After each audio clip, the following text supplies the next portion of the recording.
There we go.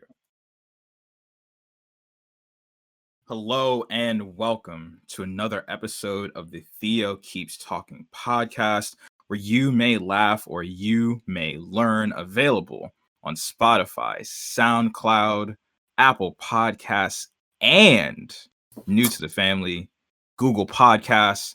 My name is Theo, and the most important question of the day: how are you all doing?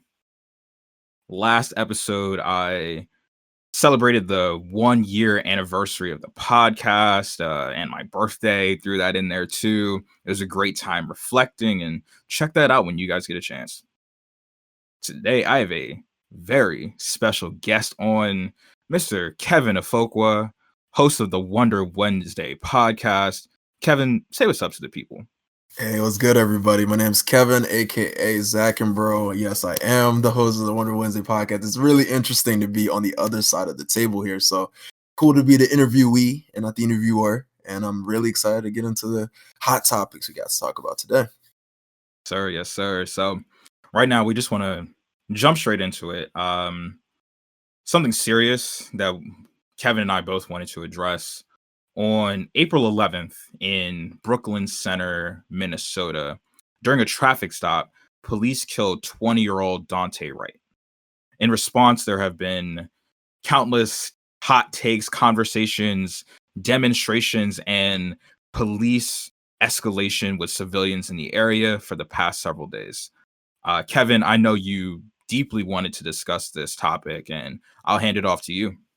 Yeah, definitely. It's really another horrendous, saddening event that we are witnessing here, ladies and gentlemen. As Theo implied, this happened in Minnesota. It's just about 10 miles away from where George Floyd was killed by Derek Chauvin, who is currently on trial right now. But this whole situation is just bizarre to me because when you really look down deep into it, it could have been avoided. It could have been de-escalated in a much more professional way. And it's another example of police officers using an overpowering method of trying to get people to listen and obey their commands. And it's insane. It's insanity. You know, they, especially young black men, unarmed black men, are constantly put in this situation. It's scary for both Theo and I, being young black men ourselves, you know, getting into our cars and going anywhere, being much more cautious of our surroundings, our speed, like everything. And so looking at this and another situation like this breaks my heart. And even on top of it, you know, the police officer who has been charged recently, just got charged today, actually, with second-degree manslaughter, Kim Porter. She had about 26 years of experience in the police force. It's insane to me that she couldn't look at the difference or see the difference between pulling out her taser and pulling out her gun. And it just goes to show that her impulsive reaction in a situation in which a black man is maybe not corresponding exactly to what she was asking for, that's her immediate response. And it's insane to see how tragically this ended because, you know, if you guys have seen the footage, it's really, again, shocking and saddening to watch. But he gets shot and he kind of drives down the block where, you know, he later shortly died. But his body was left for 6 hours. Nobody came, no ambulances, nothing. And it just goes to show how that community and those police officers themselves don't take any credit or don't see any shame in the crime that they committed. Yeah, it's hard because you never really know how many situations are like this that we don't find out about. Exactly, that aren't publicized. Right. Like there's been, so I mean, since body cams were like a really high level topic of conversation in 2014, 2015, there's still been situations where there haven't been, like, they are turned off for insert reason why. And the conversation that always bothers me is a matter of the quote of like resisting arrest, right? Yes. When has it ever been the police's job to kill somebody that's resisting arrest? That doesn't make any sense. Not at all. If the crime, if if you look at it, the crime of resisting arrest, it's like what, a few extra months if it's like that bad, right? Exactly. It's not, oh, you are immediately, if you are like running away from the police, we can debate the ins and outs of it. I'm just leaning in. I'm leaning into this person was that Mr. Right made poor decisions. I'll lean into it just for the sake of the sake, right? Right.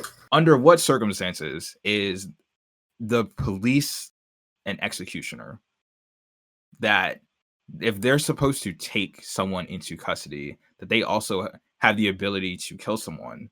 And in most cases, if not all publicized cases that we've seen, still have their job over when it's over.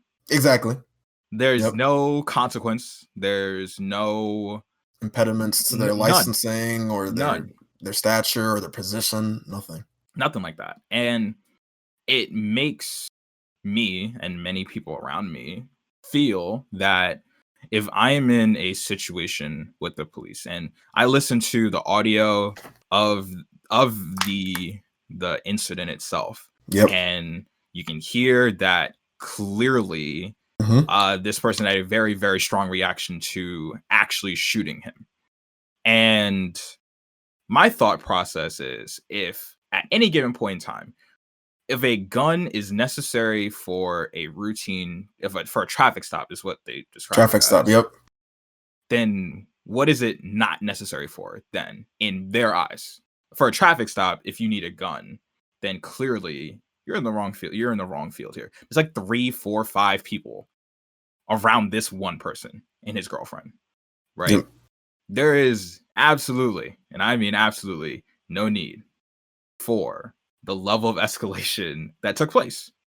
Traffic stop, as we've been told, right? There was that situation where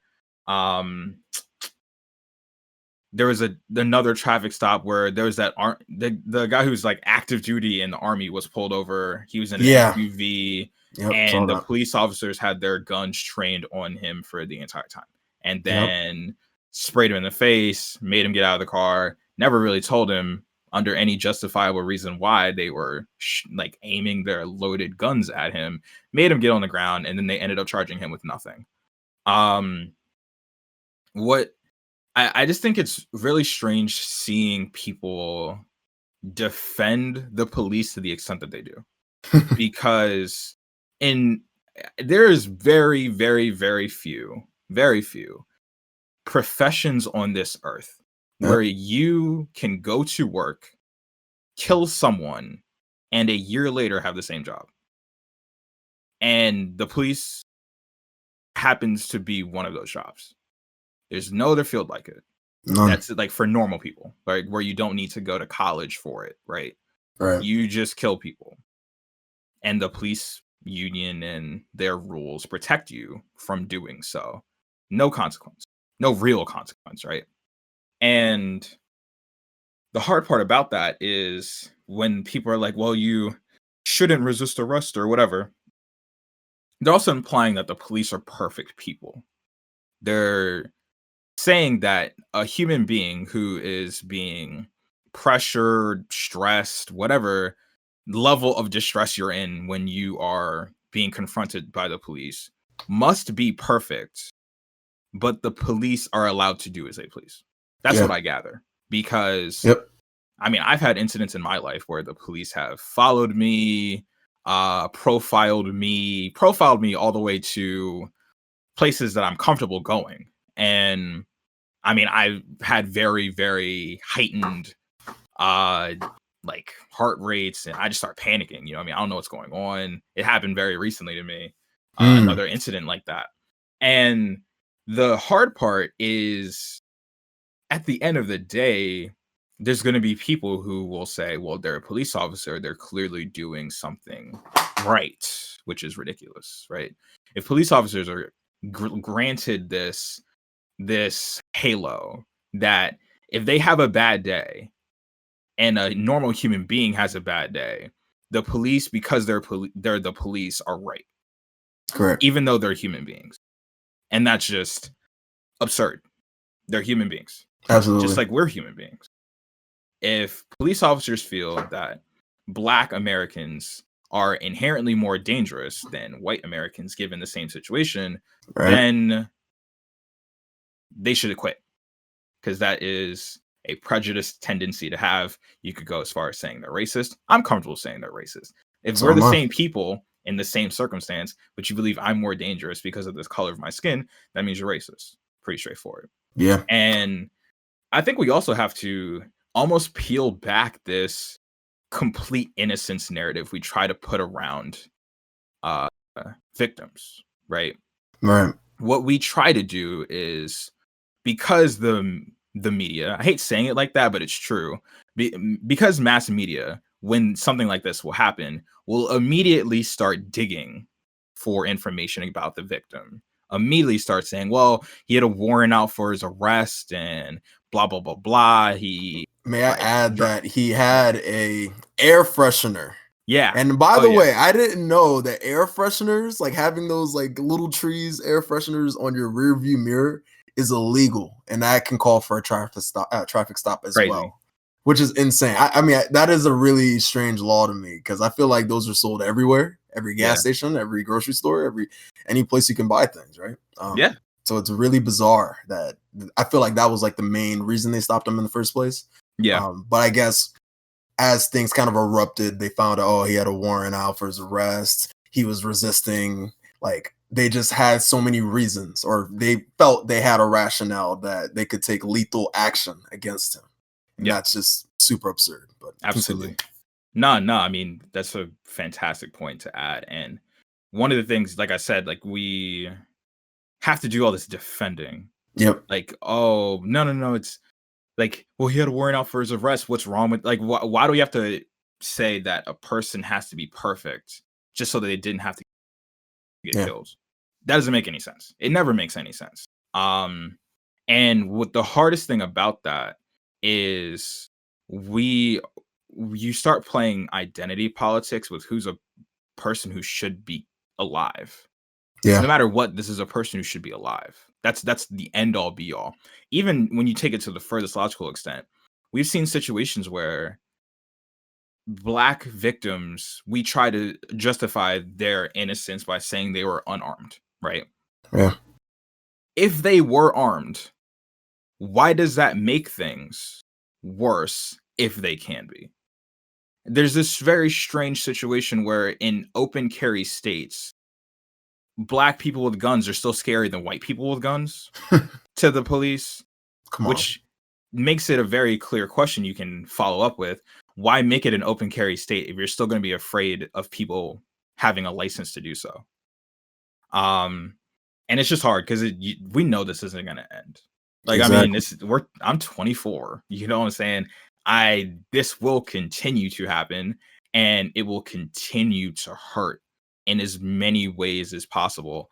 And I know you and I are going to talk about this even more later, but like, I don't know, man. America looking real strange these days. Looking It like is. a third world country in a Gucci belt. You know what I'm saying? Like, it has been an unbelievable last 365 days. Yep. Just the things you witness about the place you live, and how when nothing's happening, you think everything's fine, and then something national happens, a pandemic, police brutality, discrimination against Asian Americans, Yep. and they all start happening at the same time. Like, all of these things are happening at literally the same time of the year. COVID cases up, Asian discrimination up, police brutality event, Minnesota, all at the same time. And it's always this narrative, well, America's better than this. Are we? Are you sure? Not from what I've seen. Exactly. Like, I've seen the evidence, and truthfully, I mean, it's just hard. We can only control what we can control. But man, that just hearing that audio was just so hard. I mean, you never know when it's you. The And worst obviously, part, it's like, crazy. You never yeah, know. like the worst part, I think, is that like the officer yells herself, Kim Porter yells, "Taser, taser, taser" in that video, right? As if she's gonna use the taser on him. And that's what everybody would assume, right? Being a trained police officer, professional, you've been in your field for a long time. I'm sure you can look and identify with what it is you're carrying, right? Like, I just don't see the rationale and the reason as to why guns are used over so many other, even a baton. Like, you can use your baton to even get them to comply with you, but rather you just take drastic means and just cause another national uprise. Because now is a whole unrestful event of protests going on over there, peacefully, mind you. And here they are, they calling in the National Guard. They got all these dudes with riot gear coming in, defending, their buildings and structures and such. And people are trying to make some type of representation and a statement towards what is going on in their community and what is looking like repeatedly going on in the community. Like, the spotlight has been on Minnesota for a minute, and since the pandemic started, and since the George Floyd situation, and we're just getting to that point where we're just constantly seeing this happen, and people are fearful for their lives constantly. And as you were saying previously, like, being a black man is just a difficult, like, narrative that some people won't understand. Being a black person in general, being a person of color, we just have so many things that the system has created that is meant to destroy us. It's meant to oppress us continually. The discrimination is always going to occur. And the police force, historically, when you think about it, was used as a means to imprison and detain black individuals. And it's continuing that way.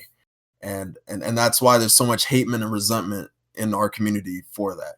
It's, again, saddening to see this again as a young, black man, and I just want us all to learn the best ways and the best protocol, because even as you said previously, the serviceman, the black man that was also pulled over, had his hands out the window, complied with everything the officer was saying. He was just like, why am I being pulled over? Like, he's just asking questions. That's it. Those are his rights. Am I wrong?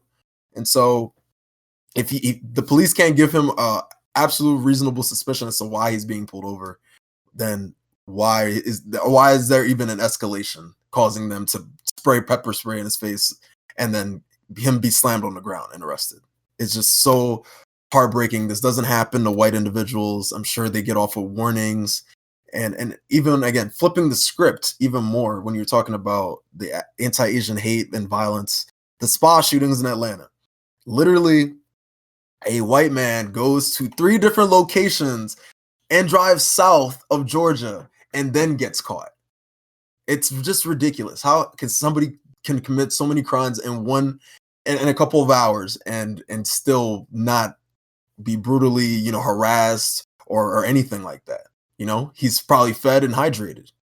The treatment is just different. And so I think we really need to open our eyes more to this situation. The way, shootings like this are happening again, it's looking like this summer might be another one of the same as 2020, honestly.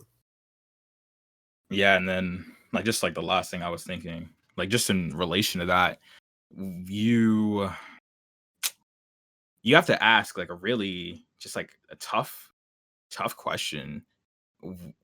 Why don't people think, when obviously the uninterested people will always be like, oh my goodness, they don't need to loot or steal or whatever, leave me alone, right?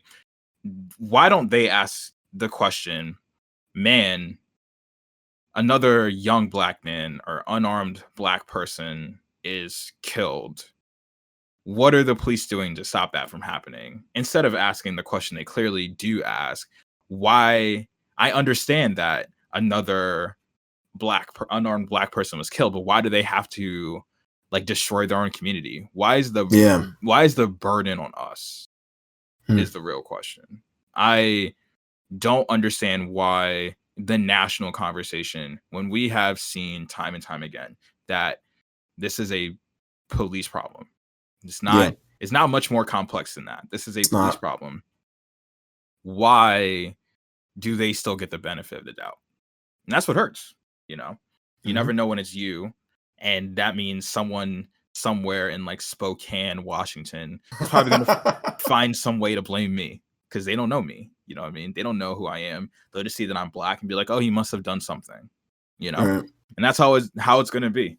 And that's the hard part. But honestly, do our best to do our part, stay as aware of the situations going on around us, stay educated about them, keep spreading the word about it, and of course still look after other people groups, Asian Americans and Pacific Islanders during this still incredibly difficult time for them.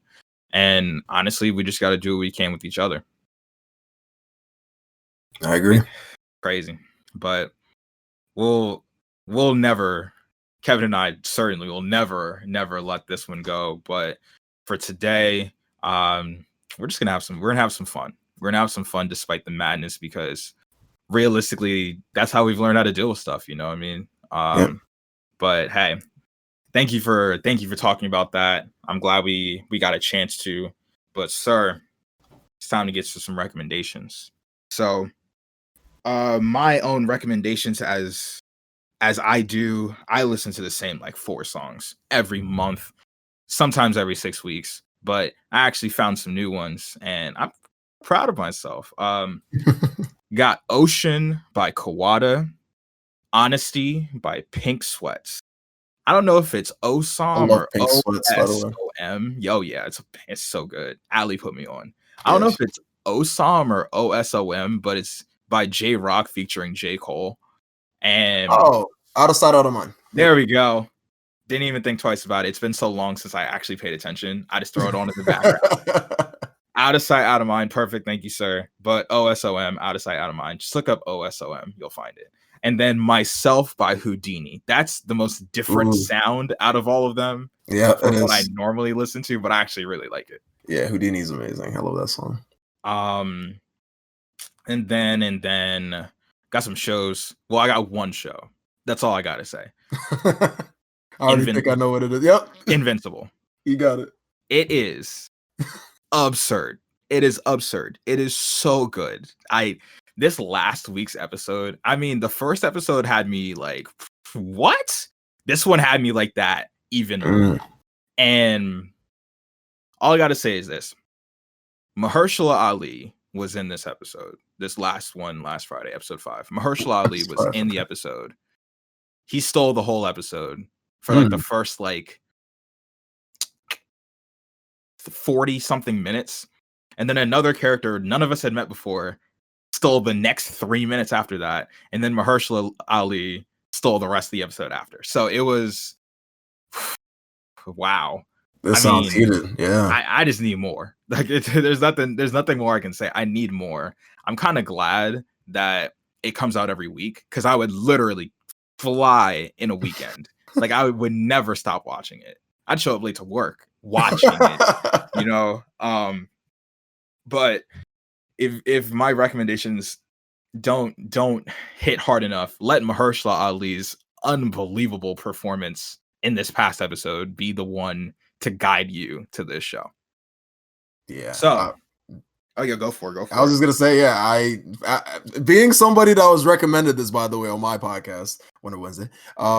It is absolutely insane. Like when he was talking about like this having violence, drugs, sex, like murders, like I didn't see it, because it's like an animated show. Usually animated shows aren't that gruesome, in my opinion. Like I didn't see it with this show. It just seemed like, oh, superheroes, powers, cool.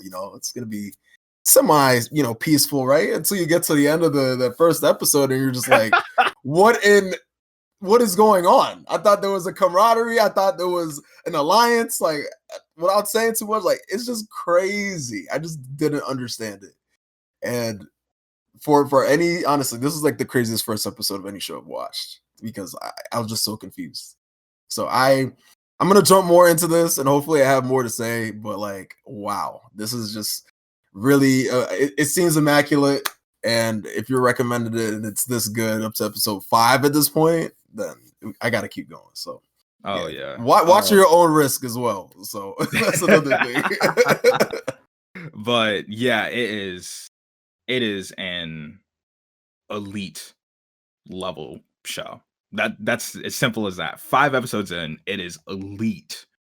But getting into something else, so I gotta introduce my guy. We got to do a more formal one. So one of the things that's interesting about Kevin is that we met for the very first time last weekend. So Crazy. we recorded his podcast together last week. Mm-hmm.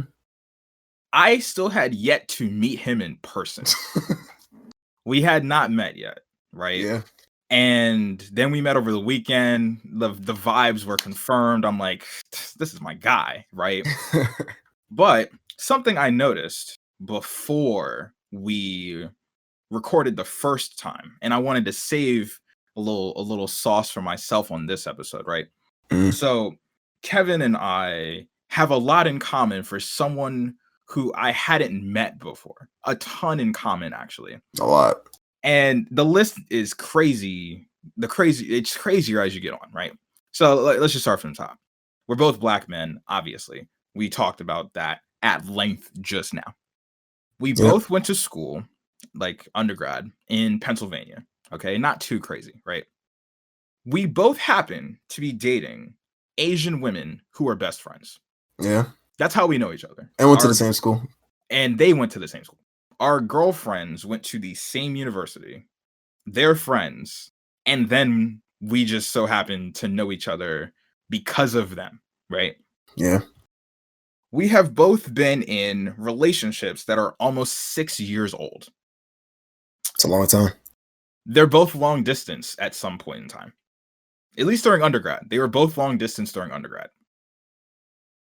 Both of our anniversaries are in the late part of June. And we both have podcasts. Now, are you me? That's exactly what I was like, there is no way.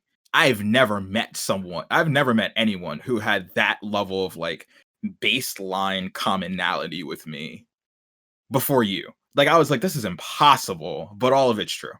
Yeah. Like, it's crazy. So a more formal introduction, my guy, Kevin, host of the Wonder Wednesday podcast. As I mentioned, I was on an episode last week with him. Check that out when you get a chance. Multi-platform content creator, a little TikTok action, Instagram, little YouTube action, all that, and a podcast. Look at how versatile. Great guy. We finally met just a few days ago. We had met the first time when we were playing Among Us. That one time. Yeah. That was the first time I think I'd even heard your voice before. Yeah. You were more of a myth before then. But Kevin, how are you? Let's get into it. How are you? What do you got for us? What are your recommendations? All that. Yeah. Hey, I'm good. Chilling, working, trying to navigate the pandemic like everybody else. I think that's what's on top of everybody's mind, trying to get back to normal. But hey, real quick, I guess my recommendations. What have I been listening to recently? I will say, and I played some of these songs like on my latest video. Check me out at youtube.com/secondbro. Yeah. I really like the song Zoom, featuring Wale and Davido. Obviously, if you know Davido, he made Money Fall on You, Fall. And Wale, everybody knows the DC legend himself. Really amazing song. Love the vibes of it. The beat is really atmospheric and nostalgic, so I really love it for that. But yeah, check that out.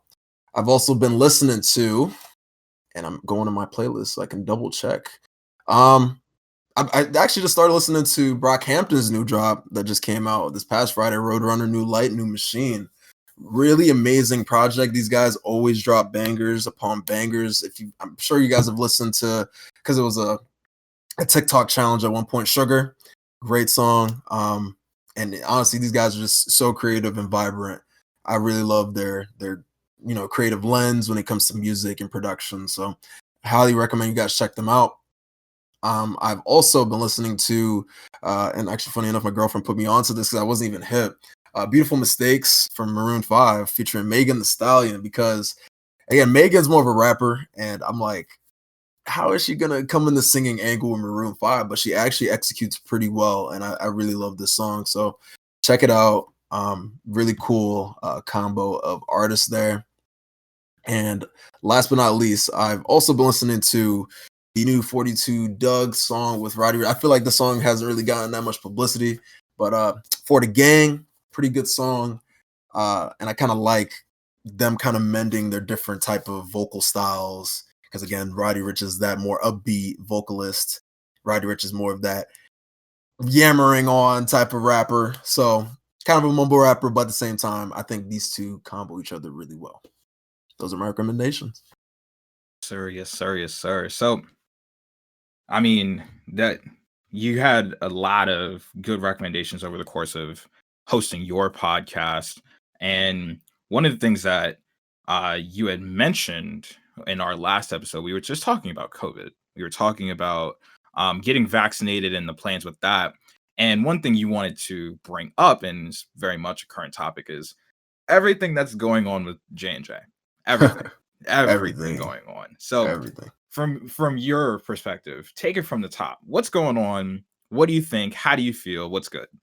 Okay, as you guys know, the Johnson & Johnson vaccine has been pulled from use by the CDC just yesterday, actually.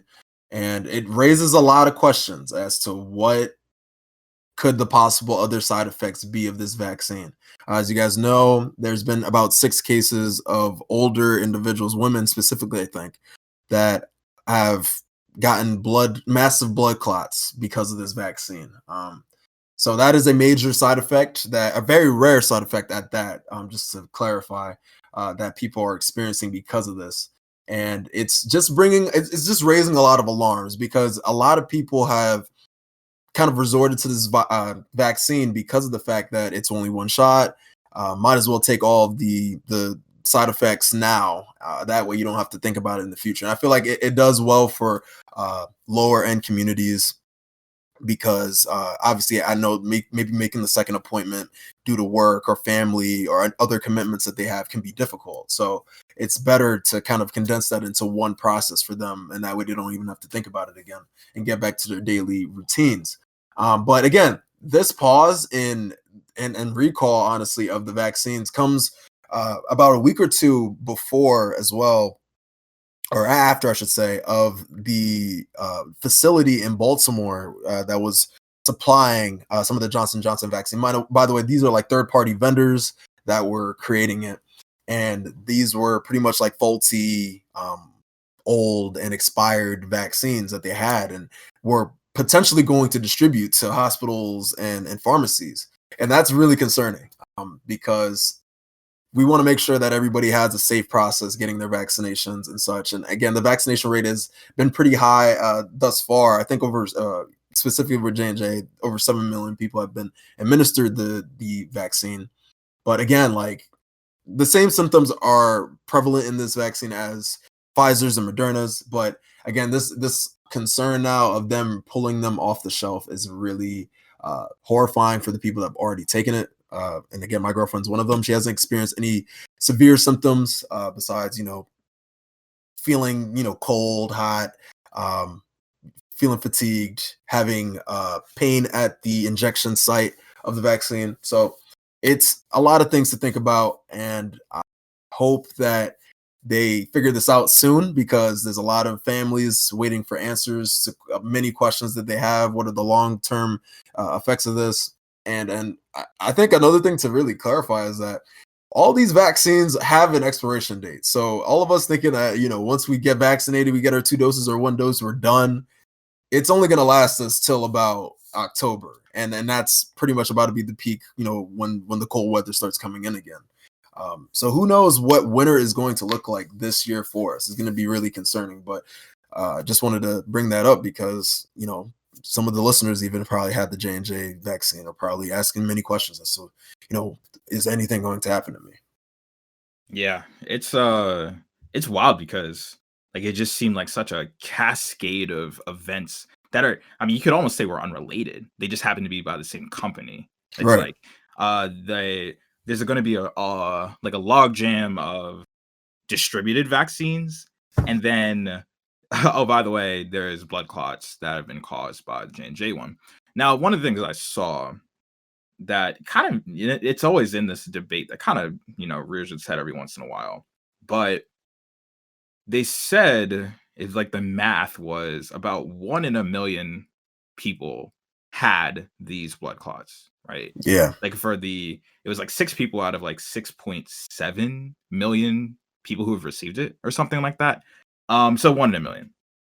One of the things I saw was that most, if not all, but I'm just going to go with most forms of birth control have a 1 in 1,000 chance of forming blood clots in the person who takes them. And I was just like, maybe, just maybe, my thought process here, maybe the J&J blood clot situation may not be as horrible as we think, given that context. And I have heard many, many, many, many, many, many, many things about just how birth control messes with you, how it Yep. thoroughly rearranges aspects of your hormones and even how you feel about yourself. It messes with you to that severe of an extent. And I'm just curious, like, what is there something they're not telling us? Like, is there something other than these blood clots that is making the CDC pull them? Because if it's just the blood clots, then does the CDC need to look at other things? You know, like, Right. do we need to start evaluating? Not, I mean, obviously, you don't want. If you told me there's a 1 in 1 million chance that if you get the J&J vaccine, you'll develop severe blood clots, I'd be like, give me the vaccine. It wouldn't matter to me, obviously, but Right. if you told me, hey, Theo, here's a medicine almost everyone takes, but there's a 1 in 1,000 chance something's gonna happen to you amidst a million other things that'll happen to you. You know what I mean? I think if we frame it that way, we'll understand that maybe, just maybe, we're not doing a good enough job of either A, being rational about the vaccine because everyone wants some reason to not like it, or B, as we all actually know, we're not doing a good enough job taking care of the women. That is an undeniable fact. We've Yep. never, as a country, Honestly. as a system of individuals, country notwithstanding, have done a good enough job taking care of women. So when I saw that, I was like, maybe, just maybe, this is just to ease public fear, right? The last thing you want is more vaccine hesitancy. You don't want Exactly. that. Nope. But if you're looking at it, Michigan is going just down the drain. Michigan, like, I've seen it, so like the cases and the percent positivity in Michigan be so bad that some people have called for them to like literally close the state. It's percent positivity and cases per, I think, 1 million people going up in New Jersey, in New York, a lot of Northeast states. Yeah. Maryland's back up to a percent positivity just shy of 6%. Ooh. When like in mid-February we were looking at like almost 2.5. Right. There, outside of this past Sunday, because I check every day, outside of this past Sunday, we've had over 1,000 cases a day every day. For like the last 3 or 4 months, ever since they opened the state again, basically. And my curiosity is the reason why we opened to the extent that we opened is because there were like the projections were that with how many vaccines we're producing, the number of immune people will eventually outnumber the number of people who can be infected. Right. Now my concern is, with that in mind, with the fact that these single shot vaccines won't be going out and won't be available at pharmacies or mass vaccination sites, since the rate of people getting vaccinated will, I mean, mathematically have to go down and the cases are going up, what's going to happen in about 2 weeks? Like, do Yeah. we have a situation where we thought we'd be out of the woods, and since this whole J&J situation with the vaccines getting pulled makes it so that we may have gone a little too early with reopening things, Very. because now we're in a situation where the cases are going up, but the vaccinations are going up. There's no way to stop the cases now. Nope. Like, it's like the people who would have gotten COVID literally today won't test positive for maybe 10 more days. I agree. So Yep. like it's going up and up and up and up. And I mean, honestly, I'm getting my second vaccine in how many days is that? 10 days. I'm getting my second shot. Yours is in a week, isn't it? Yeah, next week. Yeah, yours is next week. Mine's on the 24th. I mean, I'm obviously, scared. like, I still, want my vaccine. I still want Yeah. to get it. I mean, it's a Pfizer vaccine, but I still personally wouldn't be scared of a Moderna. I mean, I wouldn't be scared of a J&J vaccine personally, because if you're saying, okay, Theo, if you get this vaccine, you might get blood clots, but I've seen people go through an infinitely worse time actually having COVID. I think I'll be okay. Transparently. Like, I have seen people go through hell having COVID. Yeah. I'm more afraid of COVID than anything else. I'm so scared. And I need that vaccine tomorrow, today, yesterday. I'd drink it if I needed to. It wouldn't matter. Like, I really want it. And personally, yeah, I mean, it is what it is. I understand you don't want people to be afraid of the vaccine, because we've basically figured out that people are no longer afraid of COVID if they never were in the first place. Yeah. But hey, those are my 2 cents, but this is also my podcast, so therefore you did come for my 2 cents, technically. But yeah, man. In Yeah. a week, and hey, in technically 3 weeks, you'll be 95% good for 6 months. Correct. That's That is pretty good. correct. That's not bad. That's pretty solid. Hey, I'll take it. It's like a light shield, you know what I mean? Exactly.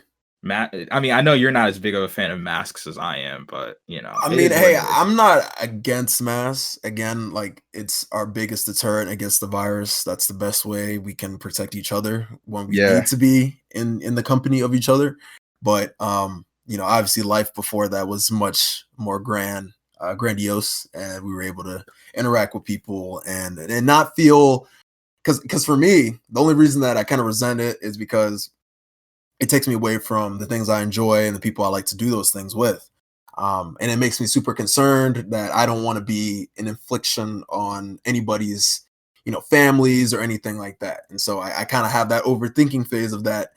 I've been to work or I've been to the grocery store. Let me just stay home for like a week and not see anybody, just for my own like personal vendetta and not to make anybody feel as if they're at risk because of me, right? And again, like I don't even want to be that person to promote those type of things and people, going out. Yes, live your life. Like I think that's important, but be cautious with what you do because the virus is still going around. I think what's worse is people that have already had the virus feel as if they're immune now, and I don't know how many times we've kind of had those reoccurring cases yet, but I feel like it's bound to occur, and COVID's just going to be like a common cold type of thing. But it's scary to see how people have honestly been living their lives even through the whole pandemic and been okay. I hear a lot of the time people that are going out are less likely to get the virus than those who are staying home. Some people that are staying home are getting it, and it's just weird how everything is so flipped in that regard. So again, I think living your life to the fullest is great, especially if you're young, but be do it with caution. And if you know that, and even Theo mentioned this on my podcast, if you know you're living with uh, your elderly grandmother or grandfather, and they can, potentially be at risk to this, it's better to make sacrifices for the people you love, and that's should also be your rationale and reasoning to go out and get vaccinated as well to protect yourself, your family, your friends, those that you confide in, because it's going to be a long battle to get back to reality. And it's sad when I look at other countries like Australia just living their lives, going to clubs, having fun, and we're still in this like black box of unknowns. And it's just super, mortifying because I just feel like the lives that we could have been living now are like at the other side of this pandemic, and many people are still questioning the authenticity of the vaccine. So until we get to this common ground, a middle ground, where people are comfortable getting the vaccine, we're going to be stuck in this pandemic situation for a while. So, yeah, buckle up and be ready for any more lockdowns potentially, especially as the weather is getting warmer and more people are going out. Yeah. Whew. One of these days we'll be free. One of Don't these know days. when. One of these Hopefully. days. I'm praying. I'm praying soon. But at the same time, it's about the safety of others and really just us building, a common ground, a camaraderie of understanding around this pandemic and the science behind it too. But yeah. Sure. Well, so now we've reached a great point where I'm just asking you questions. Yay. We're ready to. Are you ready to be a guest for the first time? Bro, I've been a guest the whole time. I don't know what you're talking about, fam. All right. So first question I had, just off the dome, right? Yeah. How did you decide you wanted to start a podcast? So just to give some backstory, the Wonder Wednesday podcast in general wasn't a podcast. It was just a series idea that I had when I was 14 or 15 on my YouTube channel. You can find the first episode of Wonder Wednesday over there. But yeah, it was like a commentary based thing because at the time, Call of Duty commentaries were huge at the time. So people talked about things over gameplay, talked about the game, talked about life, talked about the news, pop culture, etc. And that's just kind of the thought process I had. I remember even doing some research on the internet just to see if the name was taken because I was just looking for a good name that nobody else had. I like to be different with everything that I do. So I like to make sure I'm the only one that came up with the idea. And from what I saw at the time, there was no other Wonder Wednesdays or anything like that. So that's what I decided to call it. And other people have had series similar for other days of the week. You know what I'm saying? I don't know, Thirsty Thursdays or Talking Tuesdays. I don't know, whatever. I just thought of it as like a place to vent and give my thoughts, opinions, emotions, and kind of appeal to people who are in my age range or even older. And honestly, like I was looking back at some of my Wonder Wednesdays, I was really inspirational. I was like, "Whoa, where did I get all this knowledge at such a young age?" But it was just it was a great thing. It kind of allowed me to vent out a little bit because my other videos are more playful, video game based things, me just hanging out with friends. So it was like a nice place to just be with myself and my thoughts and express that to an audience. But starting the podcast itself, I was just really I had like I met some people when I was in New Jersey when I was actually interning at J&J, funny enough. And they were just cool people. And I was like, hey guys, like I'm thinking about starting a podcast. I bought my blue snowball around that time. And I said, hey, let me just, start recording and have some audiences this time. So that's the twist on it, as opposed to the original series where it was just me talking. Now I always have unique guests that I bring on, some returning guests. But yeah, I just want to keep it fresh that way because obviously having a podcast by yourself if you're not an expert in your craft or subject, it can be pretty annoying. And honestly, I didn't want to have those situations where I'm reiterating the same things over and over. So it's nice to have an audience or have a guest on there, or guests to speak about other things and their thought processes. Because obviously, I'm not going to see eye to eye to them. And that's the whole basis of the series. Wonder Wednesday, what you wonder about, what you're curious about in our raging world of so many subjects and topics. And how we navigate it. So that's the origins. Yes, sir. Yes, sir. And then, I mean, obviously, I had to have listened to yours before. Same here. To get to this point. I had to know what I was getting into. Yeah. But yeah, I mean, you do a really good job of staying abreast of current information and really just like spitting that out into like something that's thought provoking. Like you always spin it like, okay, here's the facts, but what do you think about it? And I think that's really cool. Thanks, man. Yes, sir. Yes, sir. So another question, because I'll give you some backstory. Young me, really young me. If anyone who is somehow by some measure of life is listening to this that went to middle school with me knows that I really wanted to go to Penn State when I was younger. And the reason behind that was because I was really good at football when I was young. Like I was like 12, I was really, really good at it. Long story short, it wasn't fun anymore. It was more like a job because we were really good. So people, like our coaches, were really serious, and yeah, like getting hurt is just not a fun thing because you're not a pro. When you're 12 years old and get hurt, you have to go to class hurt. You have to ignore all the other sports you want to play. You want to do all the other stuff. So when I was young, I was like, yeah, I'm good enough to play football at a D1 level. I know that. When I was young, I knew that. but then I didn't want to play anymore, so then I didn't really want to go to Penn State anymore. But you did. You saw it all the way through. So, sir, tell me, how was that? How is Penn State? What was that like? How did you decide to go there? What's the whole thing? Penn State. I mean, I give 100% credit to my mom for bringing up the recommendation to go there because it was a revolutionary time. Definitely some of my best memories in my life, honestly, come from Penn State. But I think the cool thing about it is one of my good friends from elementary school, third grade, we're both Ghanaian, both African.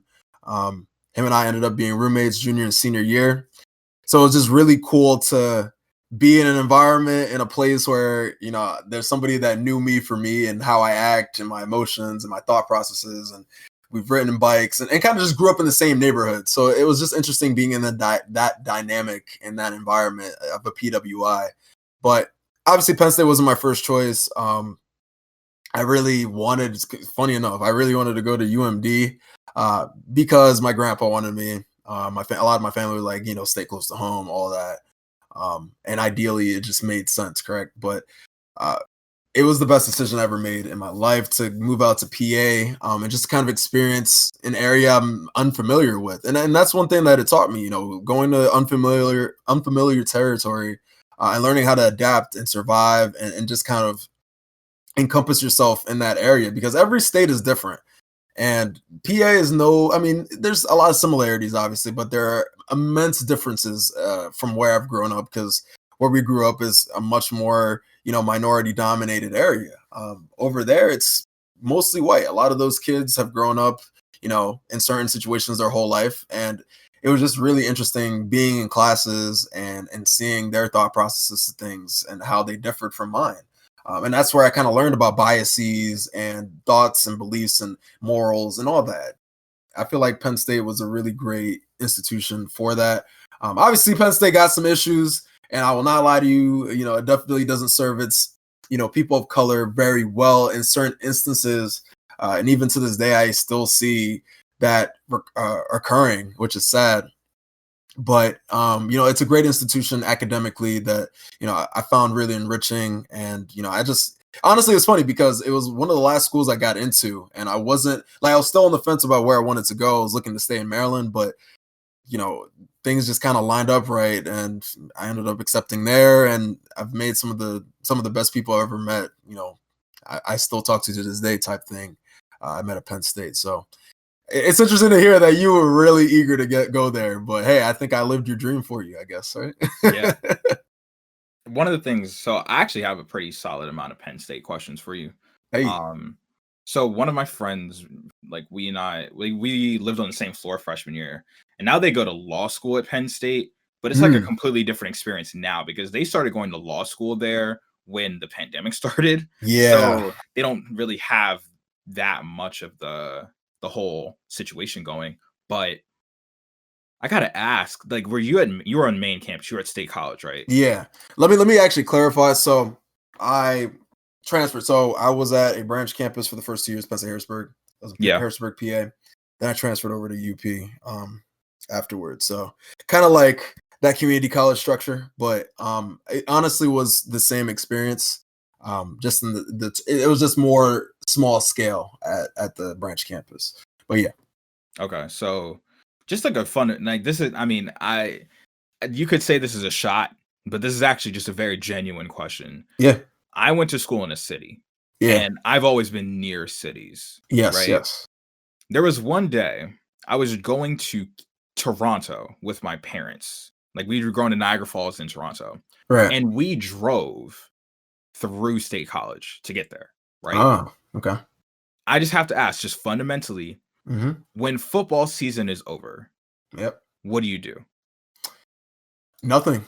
Honestly, Okay. it's not as exciting. Life out there, I mean, if you're not 21, it's not fun. I won't even lie to you. I mean, house parties are there.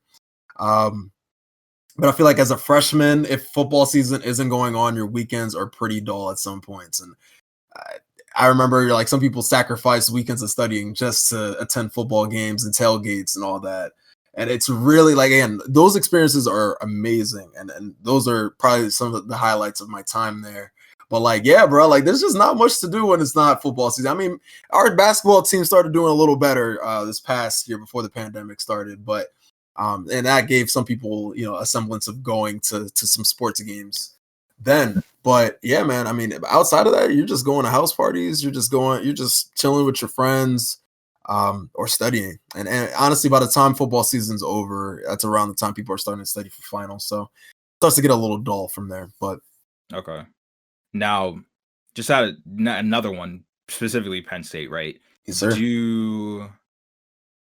you feel, hypothetically, Uh-huh. there's this moment for a lot of Black Americans, young Black Americans, there's this moment that when you, especially, it happens in college a lot, I but bet. Yeah. you see this when it happens to athletes, it looks really funny, but it happens to us when we're like 18, 19, 20, around that range, in a very controlled situation. I had what I would call my awakening when I went to school, right? Hmm. My third eye opened, you know what I'm saying? In your The forehead, yeah. Yeah, yeah, yeah. The third eye opened, I almost joined the Ankh, right? You know what I'm saying? The kufi was on the head. You know what I mean? Right. I was seeing it all, right? Like just how PWI factors into the people you're around, the biases the teachers Yes. have, the things that these other kids' parents say to you when you're like 14 years old. Like it all Hmm. just starts, like the math just starts mathing, right? Hmm. Did you have that moment at the main campus? Did you have it at Harrisburg, or did you have it in high school? Definitely, I think it was when I first entered Penn State in general. Because again, the community I was in predominantly Black. Not too much like it just didn't feel. If I felt like at home when I was in high school, it didn't seem different. It wasn't out of my norm, but definitely going into college, didn't really know what to expect. Mind you, I'm a very open-minded person, so I'm not too, berating of other people for their thoughts, beliefs, their religions, whatever. You know what I'm saying? Like I can handle being around white people. I've had a lot of white friends growing up. Even, the few of them that were in my high school, I learned a good amount, from them and how to interact with people like that. So, it wasn't a big culture shock, but again, when it's like you're in a classroom and you're the only Black man in there, and it's like it gets to a scenario or a questionnaire during class in which people look to you as if you are the epitome of Black culture and knowing about what's going on. It just seems so, odd. You know what I'm saying? It was just an odd situation to be in. And so I just learned how to interact with people like that, and people that haven't been in diverse situations as well, and kind of teaching them the means of, respecting our culture, our backgrounds. And even, when you go into party culture and you see the frat life, like I just kind of got exposed to a lot of different things. So, I guess, yeah, I had my awakening as well, just kind of understanding things more, getting more foresight and more practical experience of how other people interact in diverse environments specifically.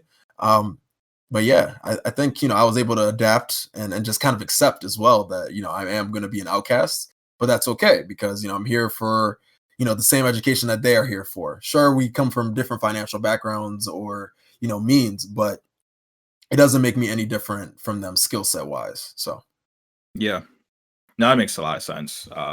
Just like talking briefly about like my situation, I went to a PWI from third grade to now, basically to when I graduated. wow, yep, And in each one, I wasn't really noticing what was happening. Like my external circles were very Black. That you technically can't say they're diverse because it's all Black people, right?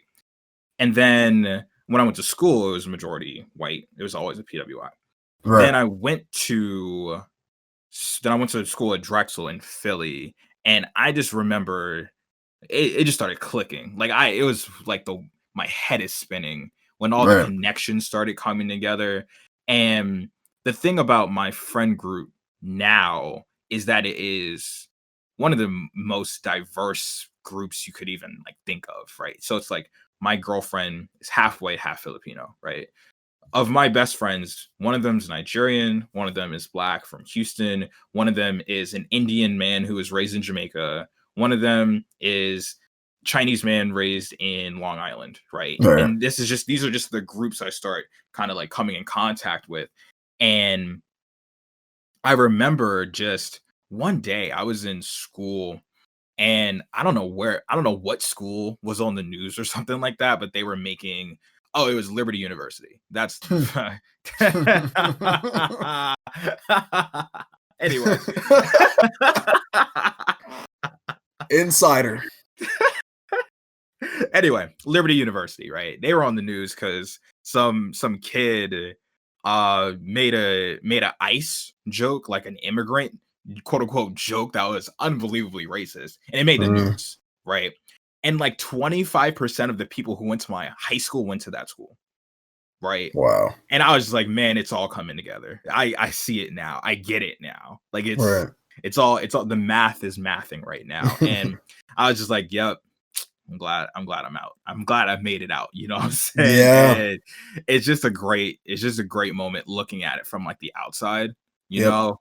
And I was just thinking, like, I wonder what Penn State's like, because I went to school when there's like 5 other universities within 30 minutes of my school, you know? Yeah. And like, you live in a major city, it's there's a lot more like Islamic influence in Philadelphia than I could have ever imagined. Like, I learned so much about, like, Ramadan's like right now. Like, it's right now. And Yeah, it is. Just started yesterday. Yep. and I had never observed, I didn't know anyone who observed it Yeah. until I went to college, and just learning about all the different kinds of cultures and things like that. I was just Absolutely. curious, you know, like, what was that like from your end? And yeah, that was a great response you had.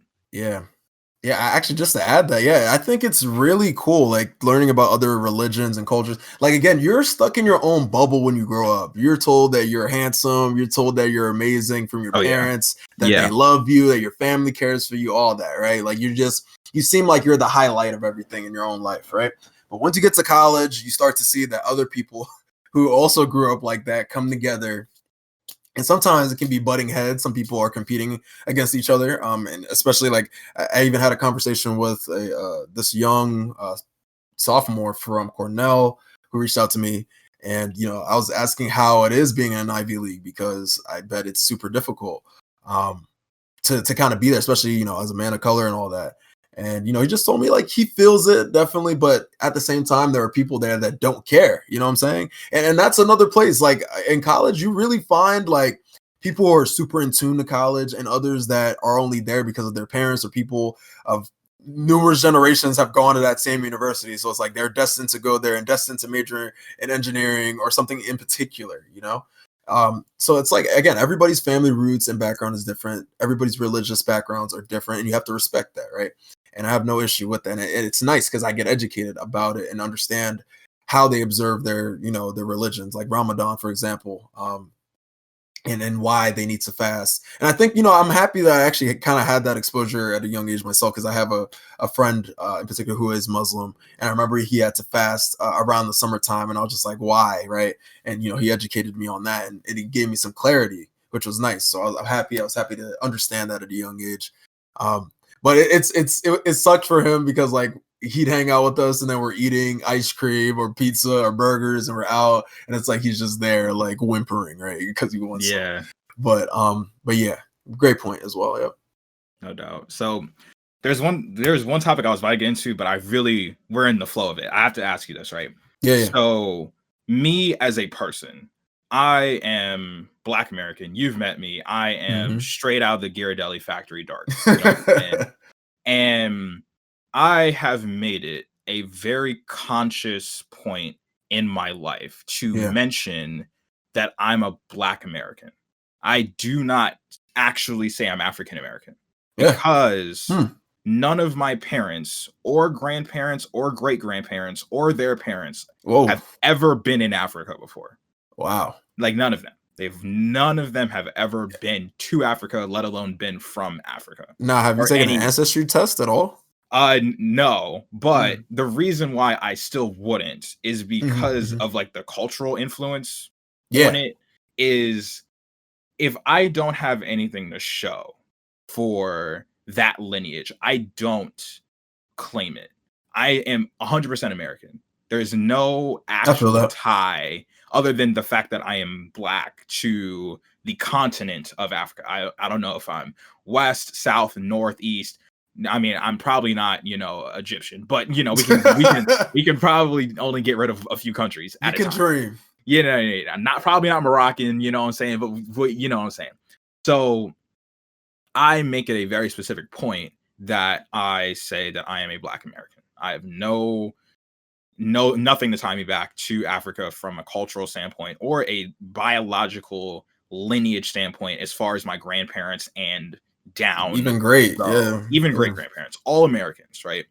So for you, you are an African American. Your parents are definitively, Yes. and I just want to ask you on that front, Mhm. how different from your perspective, having African parents and you make content around your parents and things like that, how different is that experience having that kind of influence in your life, being both an American and having like your roots be tied to a continent that Right. most people in America have never even been to?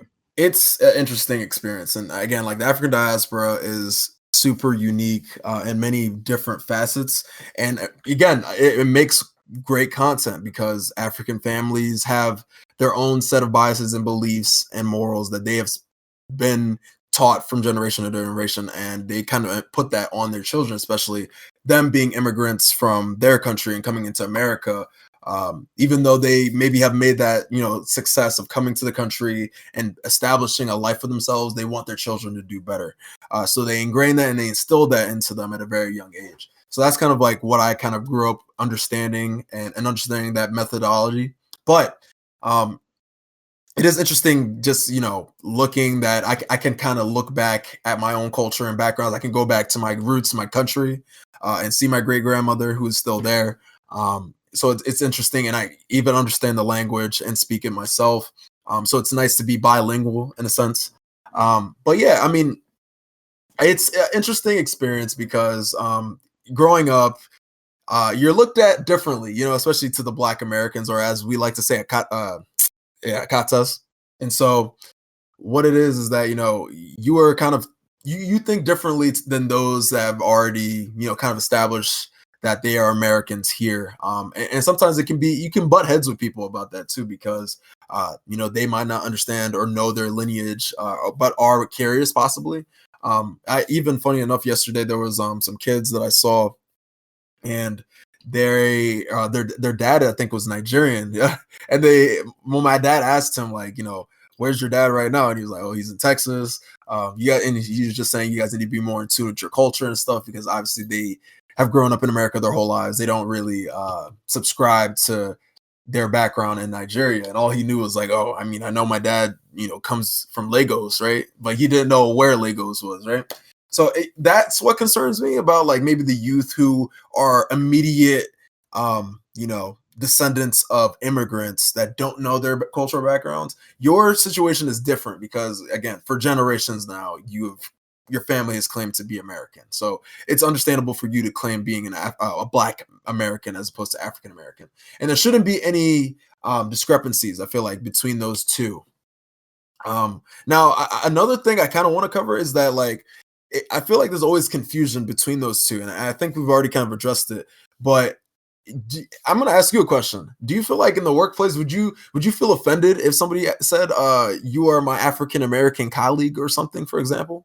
No, like I Okay. understand it's not coming from a place of like disdain or like ill will or anything like that. Like if you call me African American, I'm not going to be like, don't you dare call me. You know what I mean? I'm not going to take offense to it.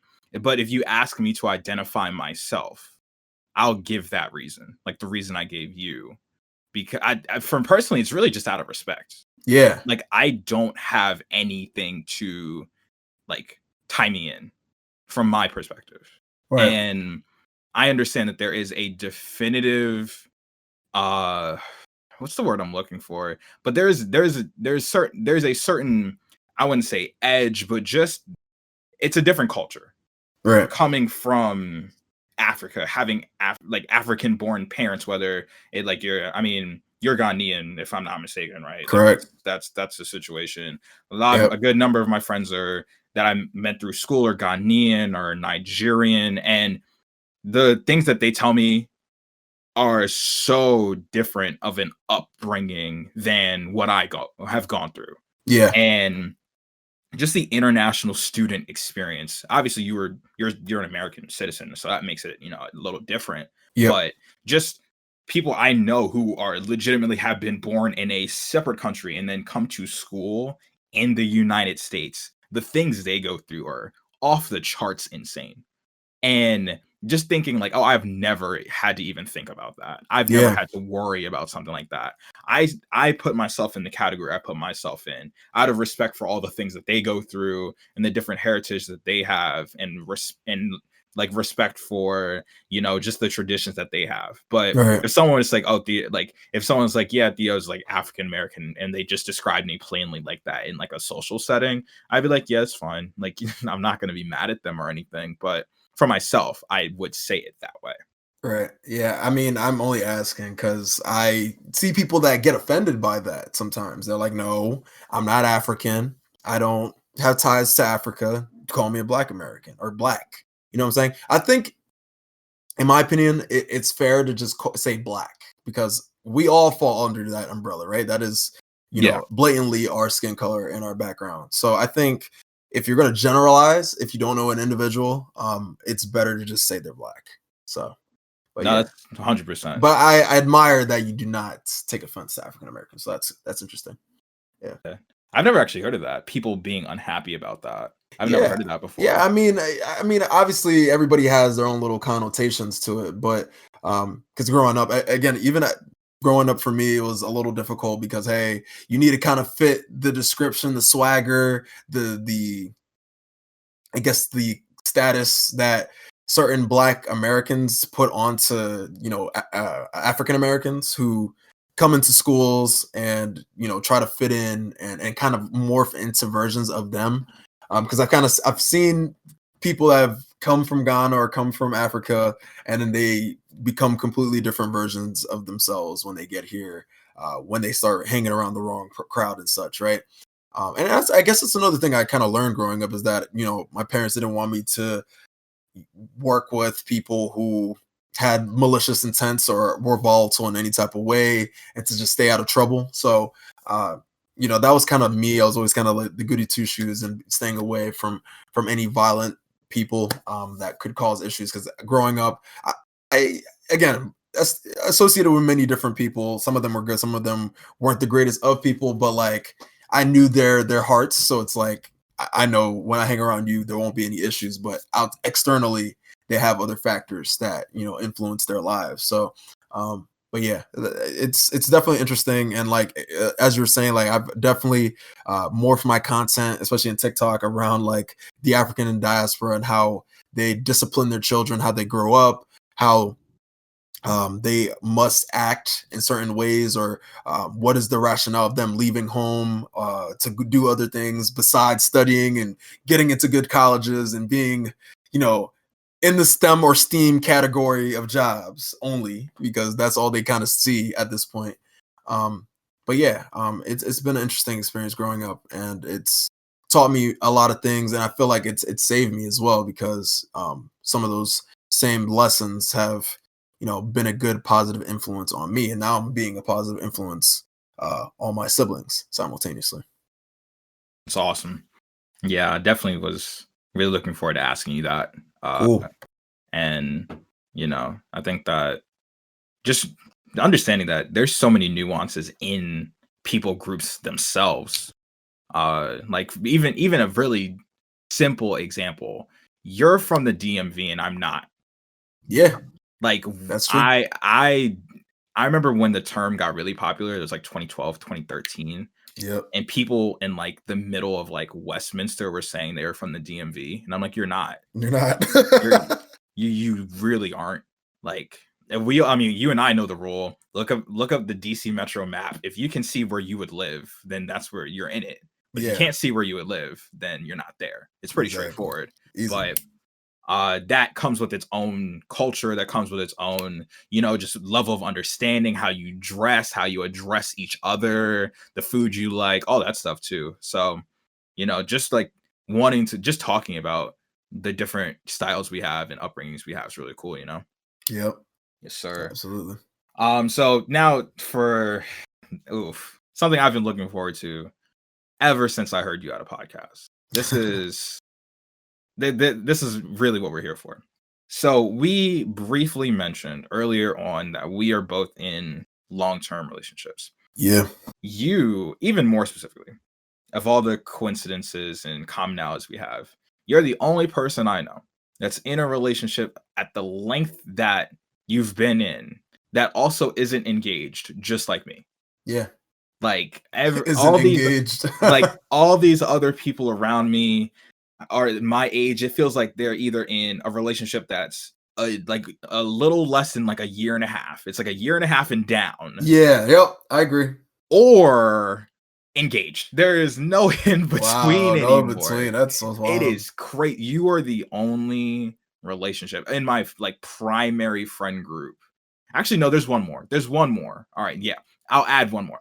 So you're the only one that's this long, at least. Like it was a very strange time when I went into college with a relationship. Same. It was like magic to other people. They're like, "How is this happening?" I'm like, "It's just happening." Right. You just work for it. And one of the things that I really just wanted to holler at you at, you know what I'm saying? Callie's a great person. Allie and her best friends, they're in the same group chat. That group chat is blowing up 24/7. Nothing what but audio? They don't even be texting sometimes. They be doing like the audio chats, like sending each other voice memos. Like, oh my goodness. I'm like, this is an information network right now. Right. And I'm just like, man, they are really good friends. And I just had to ask just for you, yourself, and Callie, how'd you run into Callie? How'd you meet Callie? And it's been almost 6 years. Just tell me about it. Yeah, I mean, we met in high school, 2015, and through a study group. Funny enough, Okay. and we kind of had mutual friends that we didn't know of, but she was in the same. We were in the same computer graphics class together, and like I eyed her a little bit sometimes, but like I didn't know her, so I never approached her or anything like that. Wasn't until and I remember like I was doing like job interviews at that time. That like I saw my friends, they're all at a study group near me, and I was like, hey, like, I'm nearby. I have nothing else to do. I'm gonna stop by and see how everybody's doing, right? And usually like, hey, I don't get to hang out with my friends after school often because I always had track practice or club meetings and such. So it was like a rare instance of me being available around that time. So I headed over, I saw she was there, and some of my other friends were there, briefly introduced myself and kind of hit it off from there. I mean, ever since then, I saw her more in my computer graphics class and we still started talking more. Funny enough, she started liking me before I liked her. Yes, sir. But I did have that initial interest, and we kind of got together after that, and we've been going ever since. I mean, it's been tough. It's been a long, arduous journey together, but it's been worth it. And she's a really amazing woman. So I'm happy to kind of see her grow and develop into who she is, and being a part of that process too.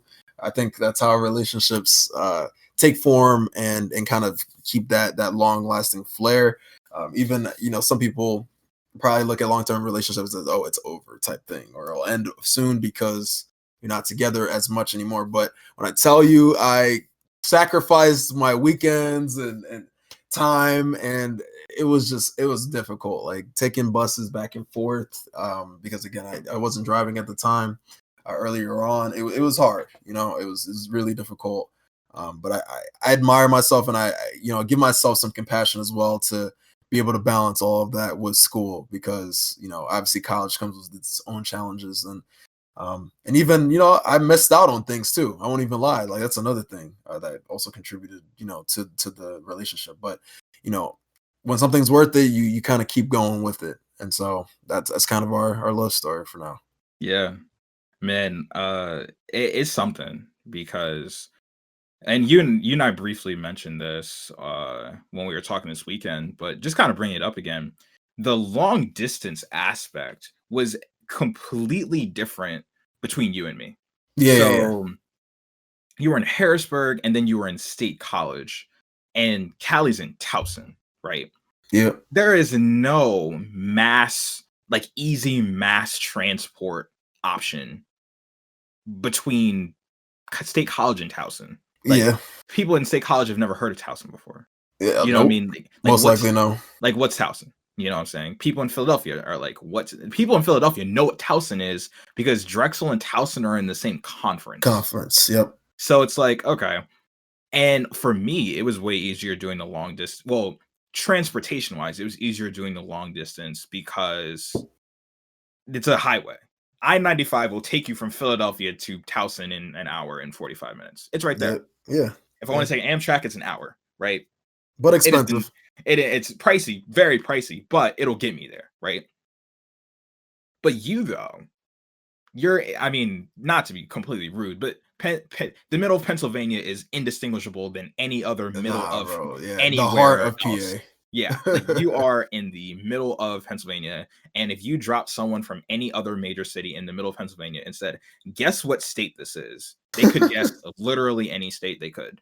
Um, how just the sacrifice, you mentioned it before, the level of communication, like what does it take? What does it take to do the Penn State to Towson connection, just from your perspective? Hey, if we're trying to give like rules or I guess tips and tricks, then I mean, yeah, as you said, communication is key. I think that's like the main manifest of a long distance relationship. That's the only way you're going to keep in contact with each other, see what each other's up to, um, and just kind of keep that conversation going. Because if it runs dry, then the relationship itself runs dry as well. So you got to keep things interesting, and change things up too. Obviously, you're not always on the phone talking. You're probably, we definitely have had some movie nights, and I even watched all of Pretty Little Liars through FaceTime with her. It's a pretty crazy time, but yeah, it's really just like the small things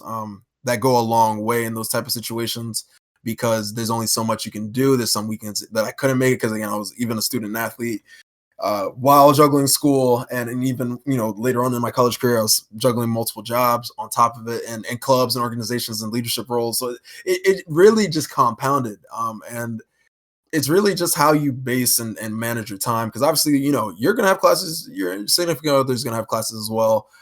So that those type of things kind of keep you on your toes and busy. You have routines, going to the gym, spending time with some of your friends, whatever the case is. But yeah, as a crash course, like, just kind of keep the faith, be hopeful, and just make things interesting as much as you can, because it's a two-way street for both of you, and you're both kind of battling the same thing. So when you're able to address each other's needs, it helps kind of mend things, and for it to be better. My girlfriend would easily communicate with me. Callie would tell me, hey, come down this weekend. Like, I'm feeling down. Maybe, finals are coming up or whatever. And it would uplift her that I'm there. So all those small little things really, substantiated the longevity and the time frame of our relationship. So, and it's funny now, because now we're in close proximity. It's like easier to see each other, and it's a different experience, you know what I'm saying? But it's nice, because it's like now we don't have to resort to always calling each other. We can now just pop up in each other's houses, and it's just normal now. Yeah. One of the things I don't know if I mentioned, yeah, I definitely mentioned this because I made the joke about it in a different episode, but it was weird, that first little section, because you and Callie were the same high school graduating class, if I'm not mistaken. Yeah. Finished Okay, high school together. Yep. so Allie and I aren't. Like, I Ah, graduated high school before she did. Like, right, I'm a right. year older, Yep. and we started dating after I graduated. Ah. And I mean, technically, did that make any sense? And whatever, it happened. You know what I'm It saying? happened. Hey, you're where you And here are we now. are. Yep. And the thing that was interesting, because I went to college, and I went to college, one, basically with no money, but two, without an iPhone. Oh So man, me too. I was in the trenches trying to like communicate with her what was going on and all that. Yeah. And one of the things we're definitely going to get into like our individuals, like, you know, personalities, our significant others, you know, quirks and whatnot. But one of the things that was really hard for her is, here's me, someone who had a turbulent entry into our relationship with my poor decision making prior to us being together.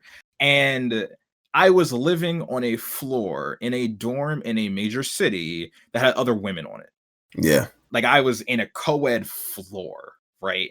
So her senses are heightened the entire time. If I take 15 seconds too long to text her back, it's over. Yeah, You know what I'm saying? yeah. The worst thoughts in the world are coming to her head. Right. And I had a lot of growing myself to do, just communication wise, and, you know, just everything like that. Because the previous relationship I was in did not have any good parameters or all that. You know what I'm saying? Boundaries. Yeah. No, it was it even a relationship? No, it was more like a shell company. You know what I'm saying? So It just was what it was. I was in a relationship in name only for the last half of it. You know what I'm saying? Right. And so I had a lot of growth to do on my own. And one of the things that I noticed was just like, man, Theo, there are so many tiny things you can do to make her day better. Just like things I would never think of just because I'm a guy or whatever, because our love languages are a little different or whatever, that I could do this one thing, text her a little more often, hit her on Snapchat a little more often. And like, it makes her day better just by communicating. And I was like, maybe that you can make this work with your potato phone, Theo. You know what I'm saying? And those kinds of things kind of just like lead into having a good relationship foundation, just looking out for the things that bother them. You know what I'm saying? Really good communication, all that stuff. It's crazy. Yeah, But definitely. so now we got to get to the real juicy stuff. Real juicy, you know what I mean? Real. This is top of the line content. You'll only get it here on the Theo Keeps Talking podcast. Kevin, your girlfriend is a K-pop stan. Oh man, we getting into it. I just have to ask. Yep. What is it like?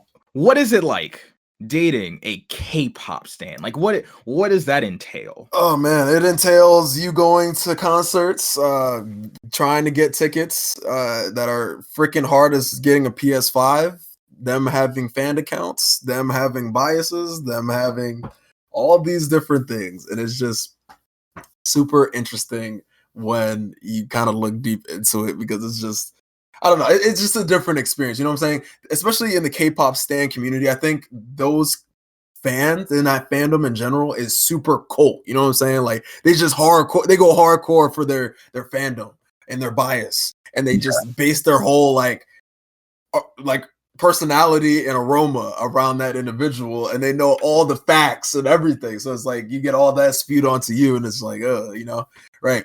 But I mean, in actuality, you know what I'm saying? Like, I don't see too much wrong with it, because again, these are super freaking K-pop stars that are billionaires actually, that, you know, sell a bunch of records and such. So, you know, it's nothing more than that. And obviously I've also attended the concert, so I've seen them in person and seen them live. And I like the band themselves too. Like I love BTS. I think they're amazing. I've listened to other K-pop artists out of that, and I've become more of an avid K-pop listener as well. So, you know, it's nice, because now I'm diverging also into different types of music genres, which is also cool. And I'm an avid music listener. But yeah, I mean, it comes with its annoyances, obviously. It can be, you know, it can get in the way, you know what I'm saying?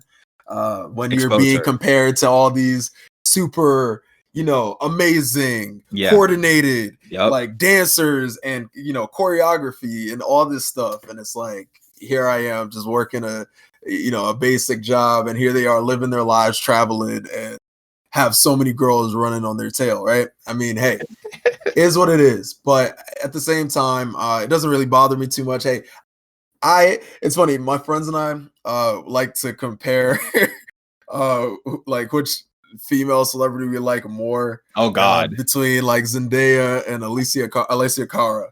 And like one of my friends loves Alicia Cara so much, right?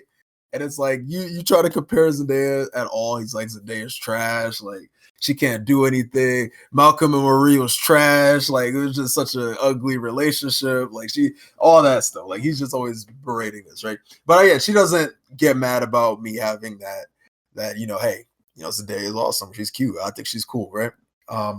Obviously, because I'll never be able to date her ever, probably, right? Just as if she won't be able to with a K-pop star. So again, don't really care too much. I remember I was a little weirded out at the beginning, but hey, being that I've experienced the concerts myself, it doesn't really bother me as much anymore.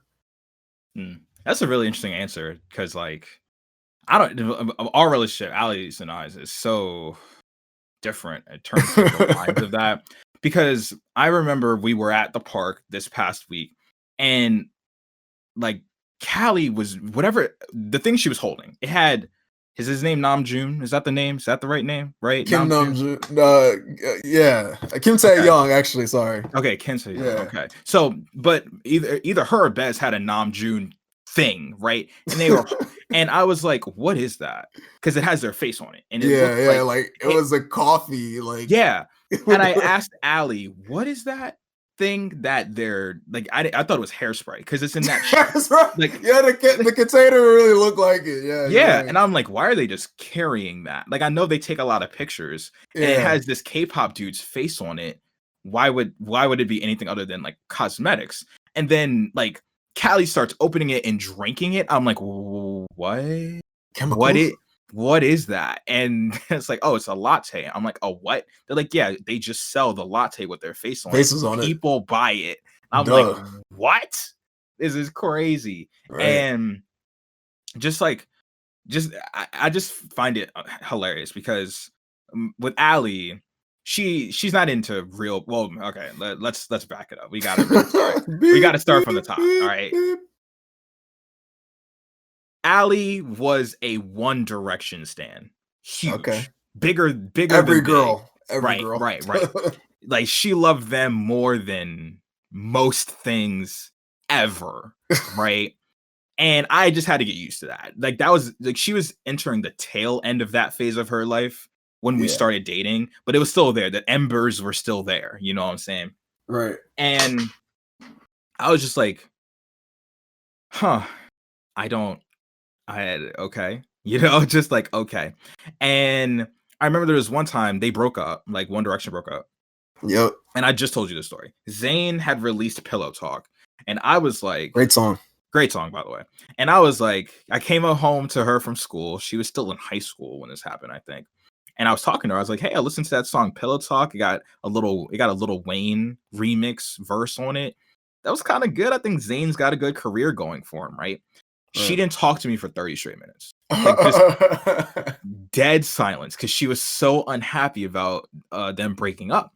And I was just like, man, this is something else. But Ali used to be into like the Vine boys. She was really into them, like the Carter Reynolds. But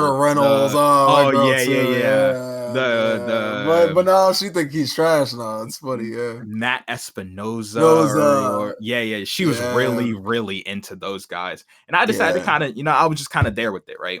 And there was some point in time where I was like younger, like 2017, 2018, where like there was points in time where I would be like, go on Instagram and, I would double tap on like a celebrity here or there. And she'd be like, what are you doing? I'm like, what do you mean? What am I doing? Like, I'm just liking their pictures. She goes, don't do that. I'm like, what do you mean don't do that? And she's like, I don't like when you do that. I was like, okay, cool. That's fine. Now it's gone so far. Like you're like, yes, Zendaya is cute. I don't have any opinion either way. I have no opinion on any woman that's not my girlfriend. That's how life is. You know what I'm saying? Who's Zendaya? Don't know who that is. You know what I'm saying? We don't even know who that is these days, right? And I guess not. No. Who even is that? But Ali really, really, really likes anime characters. Okay. Like, she really likes anime characters. So, for example, from My Hero, she really likes Todoroki. I got her a Todoroki backpack one day. Just one day, I just saw it. I was like, she would like this, and she loves him, right? She really loves Kurapika from Hunter x Hunter. Really, really does. We call him Pika for short. Is he the green hair guy? No. That is the dude with the chains. Okay, I haven't seen it, so well, yeah, cool. Then you're fine. You gotta watch Hunter x Hunter. You gotta watch I got Jujutsu to. Kaisen. Yeah, we You know. have to. I will. And Invincible first. yes. She loves Armin from Attack on Titan. We also call him Pika because he kind of looks like Kurapika, so we call him Pika too. She loves Kakashi. Kakashi's lit. What? Come on. Loves Kakashi. Who doesn't love Kakashi? And I'm just like, here I am. And I mean, obviously, I'm in the no man's land. There's no celebrity I care about in any given way. I don't care about any animated character. But not even man. No, there is not a single, and I mean a single human being other than my girlfriend that I have any opinion about. That's how it is. I got you. And it's like she'll like, and I don't know, it's just a rewiring of my brain. Like one day she was like, "Hey Theo, do you remember like this?" Like, so like I remember Callie when she first brought up Callie, that she was in the same group chat with her. I was like, "Who's that?" Not because I didn't necessarily remember who it was, but I'm like, I don't remember any other woman outside of my girlfriend. They don't exist. They cease to exist, right? Because there was one time she brought up this girl. She was like, "Hey, yo, do you remember like so-and-so?" And I was like, "Yeah, I remember you telling me about that." She goes, "Oh, you remember her, huh?" And I was like, "Oh, Lord." Oh, no. You don't want to be in a feedback loop. I see. Nah. So that day, that was like in 2018. Ever since that day, don't know anybody. Who's that? Don't know. No idea. But Theo, you met her last week. Don't know. Maybe. Like who even is that? You know what I'm saying? So I was just curious that like the dynamic you two have with that, because Callie loves these dudes. Yeah, I mean, yeah, it's difficult, man. Like even at the concerts, it's like literally all her attention's on them, and it's like I'm just here, just vibing, yeah, literally just vibing in the corner. I am nothing but a coat rack. knows all the lyrics, just over there reciting everything and getting emotional about them, and then here I am just holding the jacket. You know what I'm saying? Like, yeah, it's great. and it's funny because like you and I couldn't look any different than the people they like. You know what I'm saying? Yeah. Like you on your best day, you couldn't look like them because they're arguably. I mean, they got the money. They can be Gucci down if they want to. You know, I mean, but even fundamentally, they're like Korean men. You know, that too. I can't do that. There's bleach my skin like Michael Jackson. I mean, I don't know. There's nothing you can do. I cannot look like a dude who has half white hair, half red hair, shoots ice out of one hand and fire out the other hand. I cannot do it. I cannot look like Kakashi ever. You know what I'm saying? No Sharingan on this side. No, never. You know what I'm saying? And it's just really funny just looking at that dynamic, because obviously our relationships are so fundamentally strong, but it's just so funny because Allie's all like fictional characters. But Callie's in the realm of literal live human beings. So I'm just like, I wonder what that's like. Just curious, you know.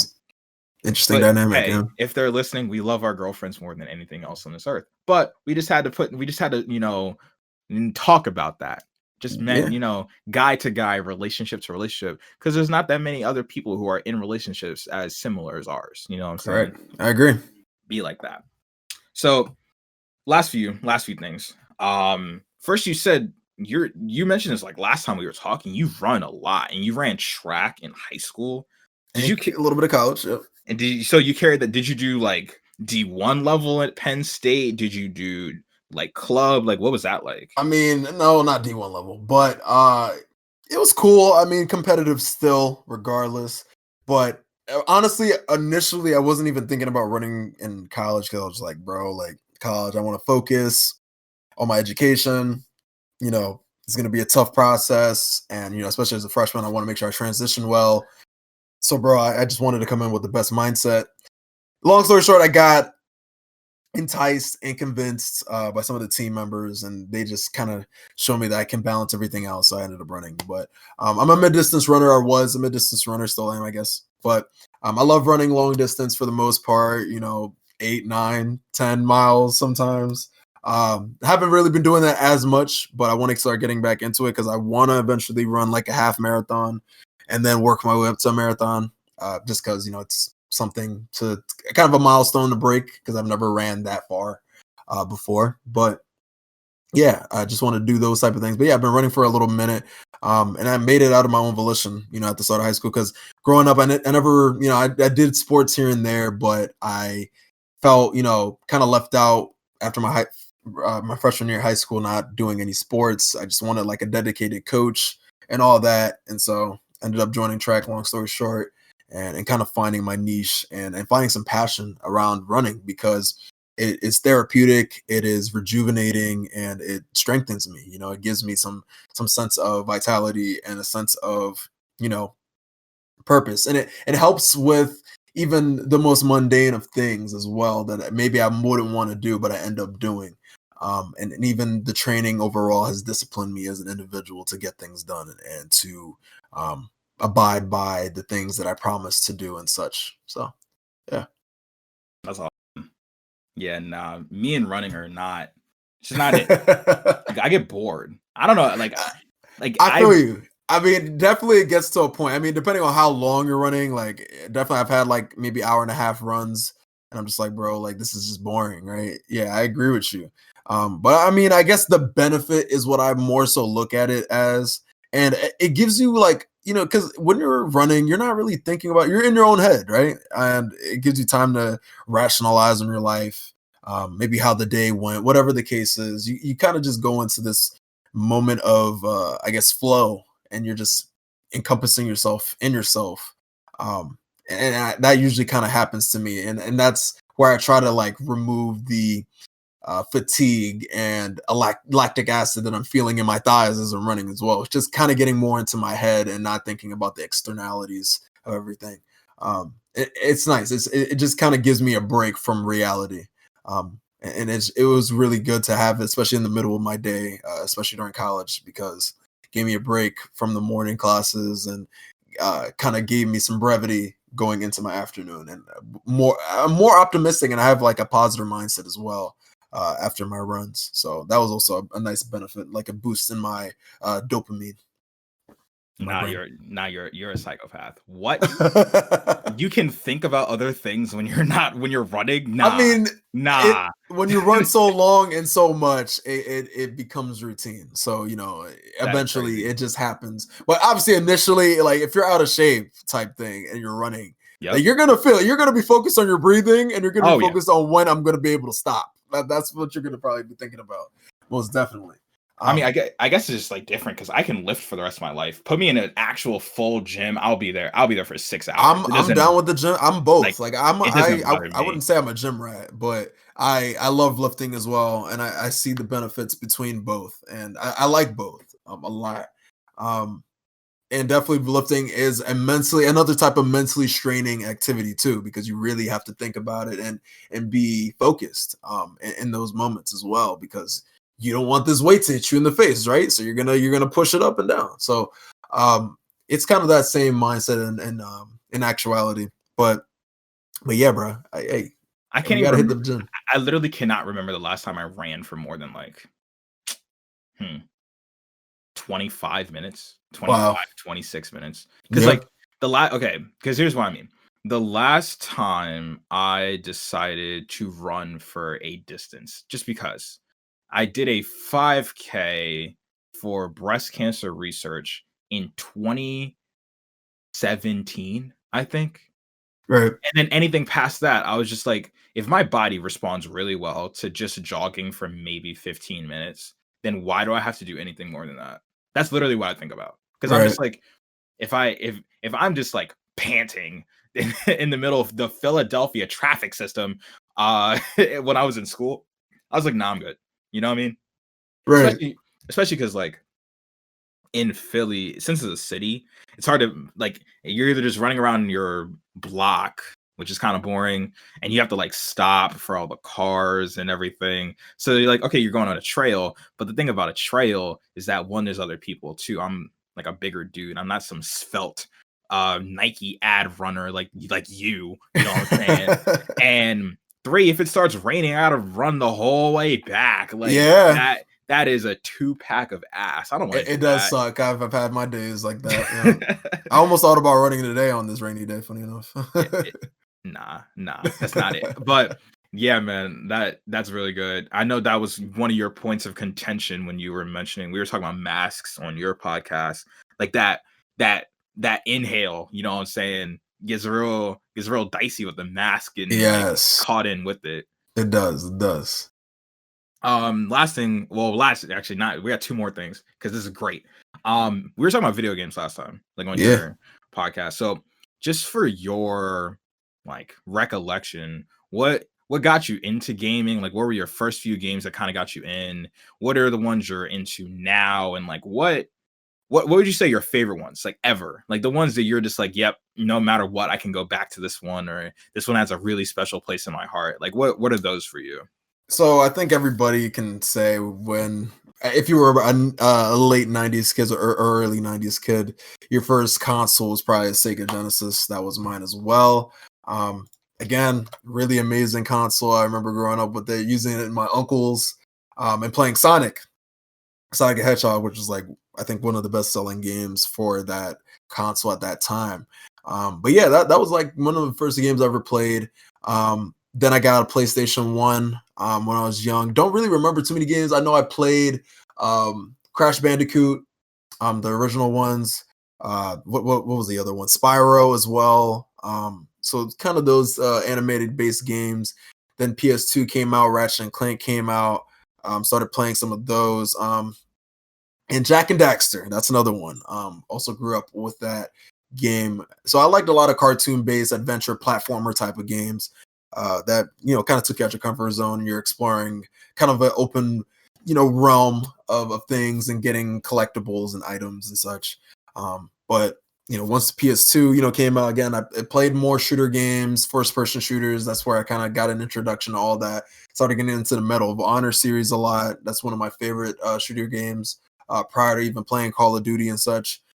But if I were to say my favorite game of all time ever, I'm a huge Star Wars fan. So, name any episode, I'll probably remember a lot of details you probably didn't see. And I'm into the lore as well, and in the expanded universe of Star Wars as well, because it is way more than just the 9 movies that are out now. I promise you that. And obviously you have the Clone Wars, you have Rebels, and just recently we just had the Mandalorian, which is amazing. But my favorite game of all time is Star Wars Battlefront 2.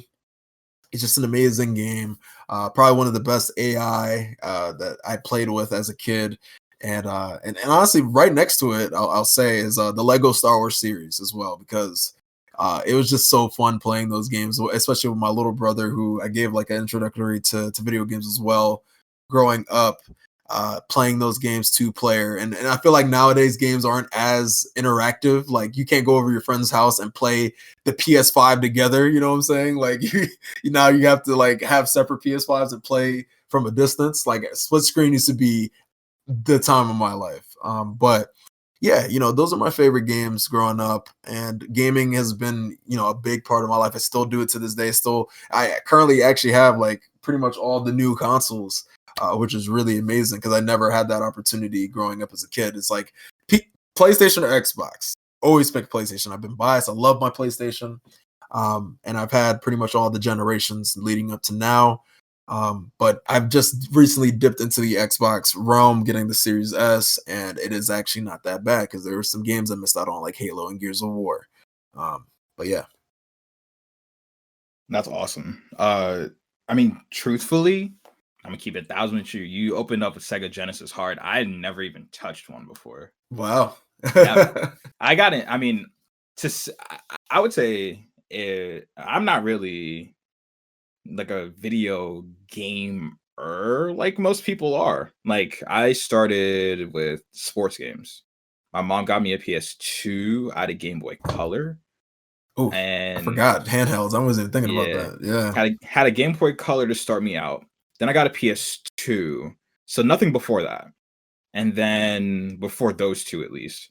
Then eventually it got to the point where I had a Wii, and then I had a Wii and a DS, and that went from a Wii DS to an Xbox 360. Then I had Xbox One S, and I still have that. And the thing that kind of held me back, if I'm being transparent, from most other people's experiences, is my parents were really strict on what games I could play. Oh wow.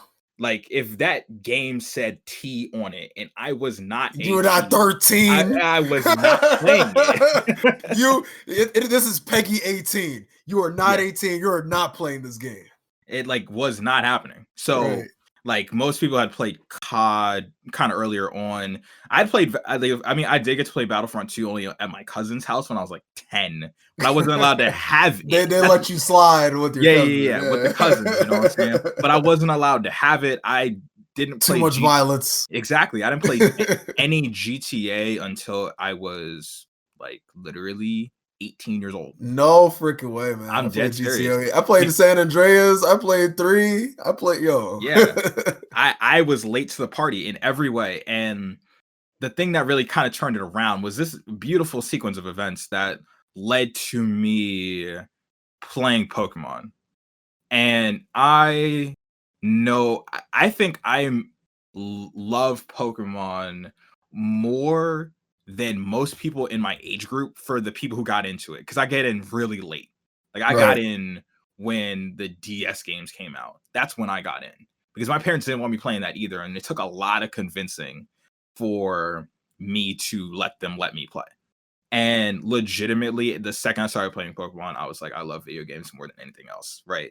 Because literally all I would play every year, the Madden that would come out, the NBA Live that would come out, and then insert random miscellaneous game before I started playing Pokemon. And then it just started going out. And from there, I eventually started playing fighting games. So I was really good at like the Marvel versus Capcoms, the Street Fighters, the Injustice that came out. Injustice was cool, yeah.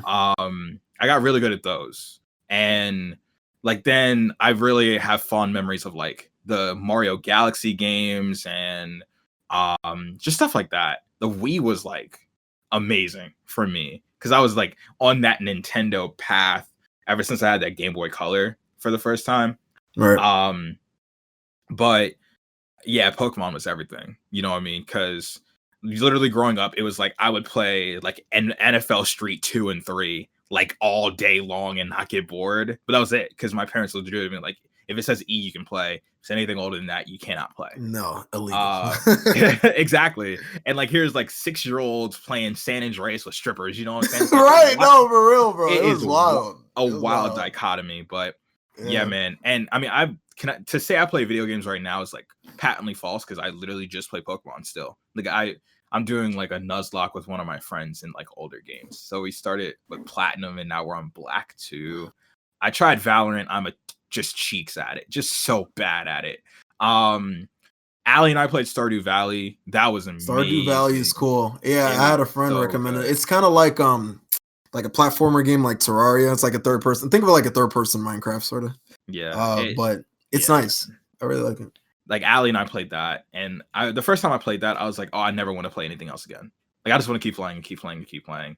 Eventually, when I get a better PC, she and I are gonna play Minecraft together.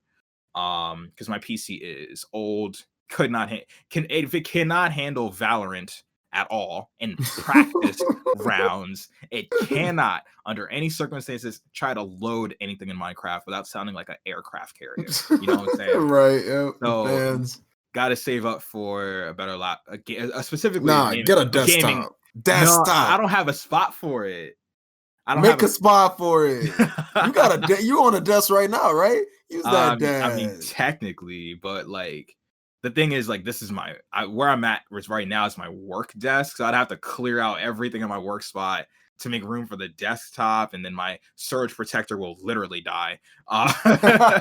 So we're going with a gaming laptop for now. Then when I move into an apartment or something like that, I'll get a full tower. Fair enough. Yeah, man. And just off just off the good vibes. One last question before we get out of here. We were talking about concerts. Yeah. When we met up. Just talk about the ones you've been to, some fond ones. What was your first one that you had been to? Is there a best one that you've been to? Just run through them for me.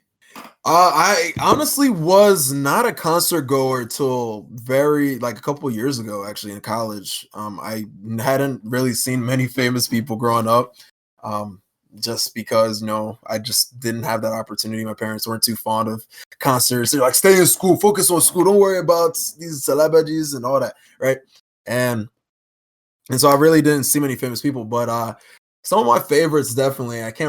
I'll say my favorite concert that I've ever been to in terms of experience and like knowledge of the songs and artists and all that has to 100% be Travis Scott's Astro World tour. That was amazing. And being there even with some friends and being so close up too, because I got the floor pit. Funny enough, I got my tickets the same day. It was so crazy for a decent price. And I was on the floor and I got super close to, and I saw Travis at some points. It's on my channel too. But like, it was so freaking amazing. And that was like my real, like, now I understood the griminess behind concerts and people pushing you around and all that. It was just super wild. I was sweating the whole time. I sweated when I was going home. It was just insane. So that's my favorite concert. I've seen J. Cole live during his KOD tour. Saw BTS twice in New York and New Jersey, but it was pretty much New York. Who else have I seen, man? I mean, I've seen Kevin Hart during the Irresponsible tour. And yeah, I think that's mostly it. I saw Doja Cat before she blew up. She came to Penn State. So that was cool. I'd known about Doja Cat for a minute since the Amala album came out. Has some really amazing songs in there. And I have seen Denzel Curry live. Can't really think of who else I'm missing, but definitely Travis Scott and BTS are like the biggest on my list. Yeah, I've seen Travis twice. I saw him with Kendrick, but I'll get more into that later. That's great. First concert I ever went to was this half EDM, half rap concert in Colombia. It was at Merriweather. I'm assuming you know Merriweather. But it was in 2015 summer, right before I go to college. First concert ever. Chance was headlining. This was when Chance was good, by the way. Way back when. It was Chance, it was Kehlani, it was Cashmere Cat, it was Dom Kennedy, it was a few more EDM artists. Drum was there. He goes by Shelly now. Shelly, yeah, aka Drum. yeah. That we was cha-chaing. And I remember it, first of all, it was at a pavilion, it was outdoors, it was wild, it was hot, but there were so many people, such crazy energy. But one of the most memorable things that happened was they had at festivals and things like that, they have DJs come on and just like play songs in between the acts. Yeah. And they played Hotline Bling. This was when it was like the song. They played it 8 times. Jesus. In 10 hours. And I never got tired of it. Wow. I was like, every single time I got up, doing the dance, you know what I'm saying? Literally every single time. It never stopped. I was so happy the entire time. And that led me to realize that, oh, Drake's going to be a part of my life for the rest of my life. Yeah. Hey. If I can't be tired of Drake, the same Drake song in the span of a concert for 8 hours, like 8 times in 10 hours, then I'll never be tired. You know what I mean? And it was an incredible experience. Later on, went to see Travis and Kendrick. That was crazy. It was a crazy experience. That was when Birds was out. Oh yeah, Goosebumps was the song. Yeah. Oh yeah, Bird. He came out. He was on the whole. He had this giant bird thing out there. I was like, what is that? It was crazy. Kendrick was Kendrick. Nothing much to add there. Damn had just come out, so this was maybe a month after Damn came out. He was in Philly with Travis, and it was crazy. It was crazy. Like, did not like wild, crazy little flex. The song Humble, he goes, that Grey Poupon, that Avion, that TED Talk, and I had literally just given mine. I think I had just given mine or something, and I was like on one or whatever, or it hit it, or like I was about to go do it. It was like in that time frame, and I was like, this is amazing. Right. What else? Saw Drake, and it was Drake and Migos in Philly at the Wells Fargo Center. Allie can tell you I've never been more of a maniac than that night. Just an absolute menace to society I was in those seats. especially because Meek pulled out Dreams and Nightmares because he had literally just gotten out of prison and they had just finished beefing. He came out of prison like 10 days earlier. Drake's in Philly. Meek goes on stage, and man, the most impassioned Dreams and Nightmares in human history came out of me that night, and it was wild. Obviously, I loved everything Drake anyway. Like, of course I did, but I mean, just what a moment that was. Migos surprisingly was pretty good. Like, in the stadium, they were good. I've seen them outside, and they were bad outside, but good inside. So I don't know what that correlation has, but they were really good with Drake. Maybe it's just the Drake effect, you know. The Drake effect. So I've seen Solange, I've seen J. Cole. Solange is amazing. I saw Cardi B 3 weeks after Bodak Yellow came out. That was wild. I bet. Like, it was that was when she was at her prime, man. Yeah, that was an interesting time. That was at the same festival that J. Cole was at.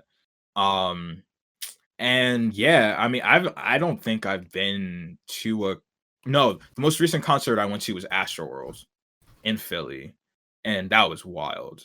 Like, it was Trippie Redd was first, then it was Gunna, and this was when Gunna was hitting his stride. Hey. And then like Lil Uzi came out for a little bit because we were in Philly. Love Uzi. I think he played New Paddock, right? And that's when New Paddock was bumping. When it first came out, yeah. But the funny thing about that song is that New Paddock's like a 5-minute song. It's long. Yeah. It's a really long song. And he's rapping at light speed. Like, he's rapping so fast that when he came out, I'm like, there's no way he'll rap. There's a 0% chance. He's just gonna do his little shoulder roll, and we'll get like 2 minutes of it. And that's literally what happened. Like, he came out on stage, he had the microphone up to his mouth, right? But they never put him on the like the big screen because they knew he wasn't gonna be saying anything. He just was shoulder rolling for 2 straight minutes, and it was crazy. That's his thing. But Astroworld was really good. It was really, really good. But yeah, man. Travis puts on a show. Every time. It is a full immersive experience every time you go to a Travis show. Did he go on the little roller coaster too? Yeah. Yeah, man, I was so lit. I was like, wow. Where did you wait? He came to State College. He came to State College. That was the only college he went to in that tour. That's crazy. Crazy. But yeah, man. This was great. This was a lot of fun. Yeah. Great collab. Podcast 1 with you on your side. Podcast 2 on me on my side. You got any closing remarks? Anything you got to say? Plug your socials, all that. Hey, of course. Hey, follow me at Zach and Bro everywhere. Twitch, YouTube, TikTok, IG, Twitter, anywhere. Literally any place that has a common social media platform, I'm on it. So check me out. Make a lot of cool content. And yeah, the vlogs are back. So definitely come out and check us out because, bro, the content is going to be wild once we vaccinated fully. So, hey, and remember, get your vaccine as well. I think I got to promo that. Get vaccinated. You'll be out the mud in 3 weeks for 6 months. I'll be out in 3 weeks and a couple days. But yeah, man, this was a lot of fun. I know we're gonna see each other again relatively soon. But just crazy thinking we did the last week episode, hadn't even met yet, and I think we had really good flow, really good conversations and everything. So with that, thank you all for tuning in. We had a great time. I had a lot of fun. You can see we're on the same page with a good amount of stuff.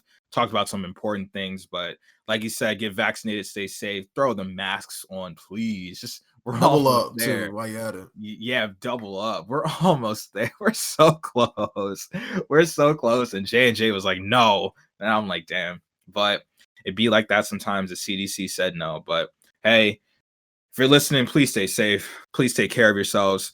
This will be the end of the Theo Keeps Talking podcast episode with my guy, Kevin. Check him out, all his platforms. I hope you all stay safe. And I'll see you all next time.